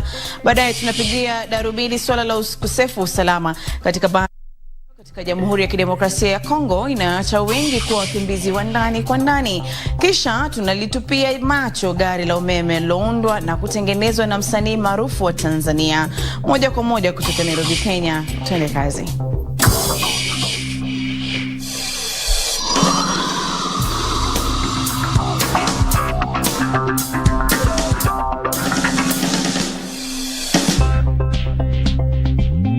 Masalam na karibu katika toleo la leo. Makala yanaangazia habari za biashara zinazokuhusu. Uchambuzi wa kina na mahojiano ni Telidas Moshigari. Tuanze kwa kupigia kurunzi sekta ya utalii barani Afrika ambayo inaonekana kunawiri baada ya vizuizi vya COVID-19 kuondolewa. Sasa takwimu za Machi mwaka 2022 zilizotolewa na shirika la kimataifa la kitalii zinaonyesha kwamba idadi ya wageni waliokuwa wakiwasili barani Afrika iliongezeka na kufikia milioni 18.5 mwaka 2021 kutoka watu milioni 16.2 mwaka 2020. Ingawa hii inawakilisha ongezeko la 4.4%, bado idadi inasalia chini ya 76% kuliko takwimu za mwaka 2019 za milioni 68.2. Hata hivyo, matarajio chanya katika sekta ya usafiri wa anga yamerekodiwa na chama cha kimataifa cha usafiri wa anga IATA, ambacho data yake inaonyesha mashirika ya ndege ya Kiafrika yalikuwa na ongezeko la 69.5 mwezi wa Februari ikilinganishwa na takwimu za mwaka 2021. Hapa nchi jirani, visiwa vya Zanzibar nchini Tanzania vilirekodi wageni 62,000 katika kipindi cha mwaka 2020 mwaka 2021. Aidha, Tanzania inatarajiwa kuanzisha kituo cha gari la cable kwenye mlima Kilimanjaro ili kufungua uwezo wake wa kuvutia watalii ambao hawezi kupanda mlima mrefu zaidi barani Afrika. Na BBC ilipata fursa ya kumhoji Rais wa Tanzania Samia Suluhu Hassan kuhusu filamu ya Royal Tour, manufaa yake katika kukuza Tanzania na hela zilizogharimu kutengeneza filamu hiyo. Tazama. Na matumaini kwamba ikitoka labda kitakuwa kitu kizuri, kikionyeshwa duniani kitavutia watu wengi zaidi kuja. Kwa sababu mimi nilikuwa sijui, lakini wale waongozaji ile sinema ndio walikuwa wanatuambia kwamba hata Marekani watu hawajui Tanzania itoa. Kwa hiyo ile ikionyeshwa sasa wa Marekani watapata kujua. Na wameanza kuoneshwa ile ya mwanzo kwamba hichi kitu kinakuja. Tayari tumeanza kupata kampuni za kuongoza watalii, kampuni za kuleta watalii za Kimarekani. Tumeanza kupokea, zimekuja kuona yale maeneo walioambiwa, walioona kwenye ile sinema, ili wakawashawishi watu wao waweze kuwaleta. Wamekuja kuona tuna facilities, tuna fursa zipi, tuna mahoteli ya aina gani, tuna vivutio vipi, ili wakiwaleta watakaoletwa wasijute kuja Tanzania. Kwa hiyo imeanza kutoa matunda. So ni imani yetu kwamba ikionyeshwa kwa dunia nzima, watu wengi duniani watataka kuja Tanzania. Sekta ya utalii ina mchango mzuri kwenye pato la taifa. Nadhani inachangia kama sikosei kwenye 4% mpaka 5% kwenye pato la taifa. Na utalii unafanya nchi iwe kwenye ramani, itambulike kwenye ramani ya dunia. Najua nchi zote ziko kwenye ramani ya dunia, lakini kuna nchi hazitajwi sana. Tulifanya kuchangisha fedha. Nadhani tulichangisha kiasi cha bilioni 11 ambazo mpaka tunamaliza shooting na kila kitu tulitumia kama bilioni 7. Gharama za kila kitu, haikutoka pesa serikalini. Ile yote ilikuwa ni kuchangisha mashirika wanaotaka kufanya kuuza bidhaa zao, kuuza huduma zao duniani. Kwa mashirika mengi yalichangia ikafanywa hiyo, pamoja na mashirika ya kitalii haya ambao kwa kawaida wanakwenda kwenye maonyesho. Kipindi cha COVID miaka hii yote hakuna maonyesho. Kwa ile pesa tuliweka pale tukatengeneza hiyo filamu. Lakini ukija ukiangalia kitakachoingia Tanzania ni zaidi ya pesa iliyotumika. ni zaidi ya pesa iliyotumika. Sasa tungechukua hiyo bilioni 11 kwa mfano, tuende tukaijengee vituo vya afya, ingerudisha afya ya Tanzania sawa, lakini isingerudisha pesa ambayo ingekwenda tena kupeleka huduma nyingine kwa Watanzania. Kwa hiyo Waswahili wanasema nini? Kwenye udhia tia rupia, sio? Tumetia rupia kwenye udhia ili rupia zaidi ziingie. Kwa hiyo tumefanya uwekezaji mzuri tu, na ni imani yetu kwamba utarudisha pesa nyingi sana. Hii ni Mitikasi Leo kutoka BBC. Takaangazia hivi punde. Tupo nchini Tanzania kujua jinsi gari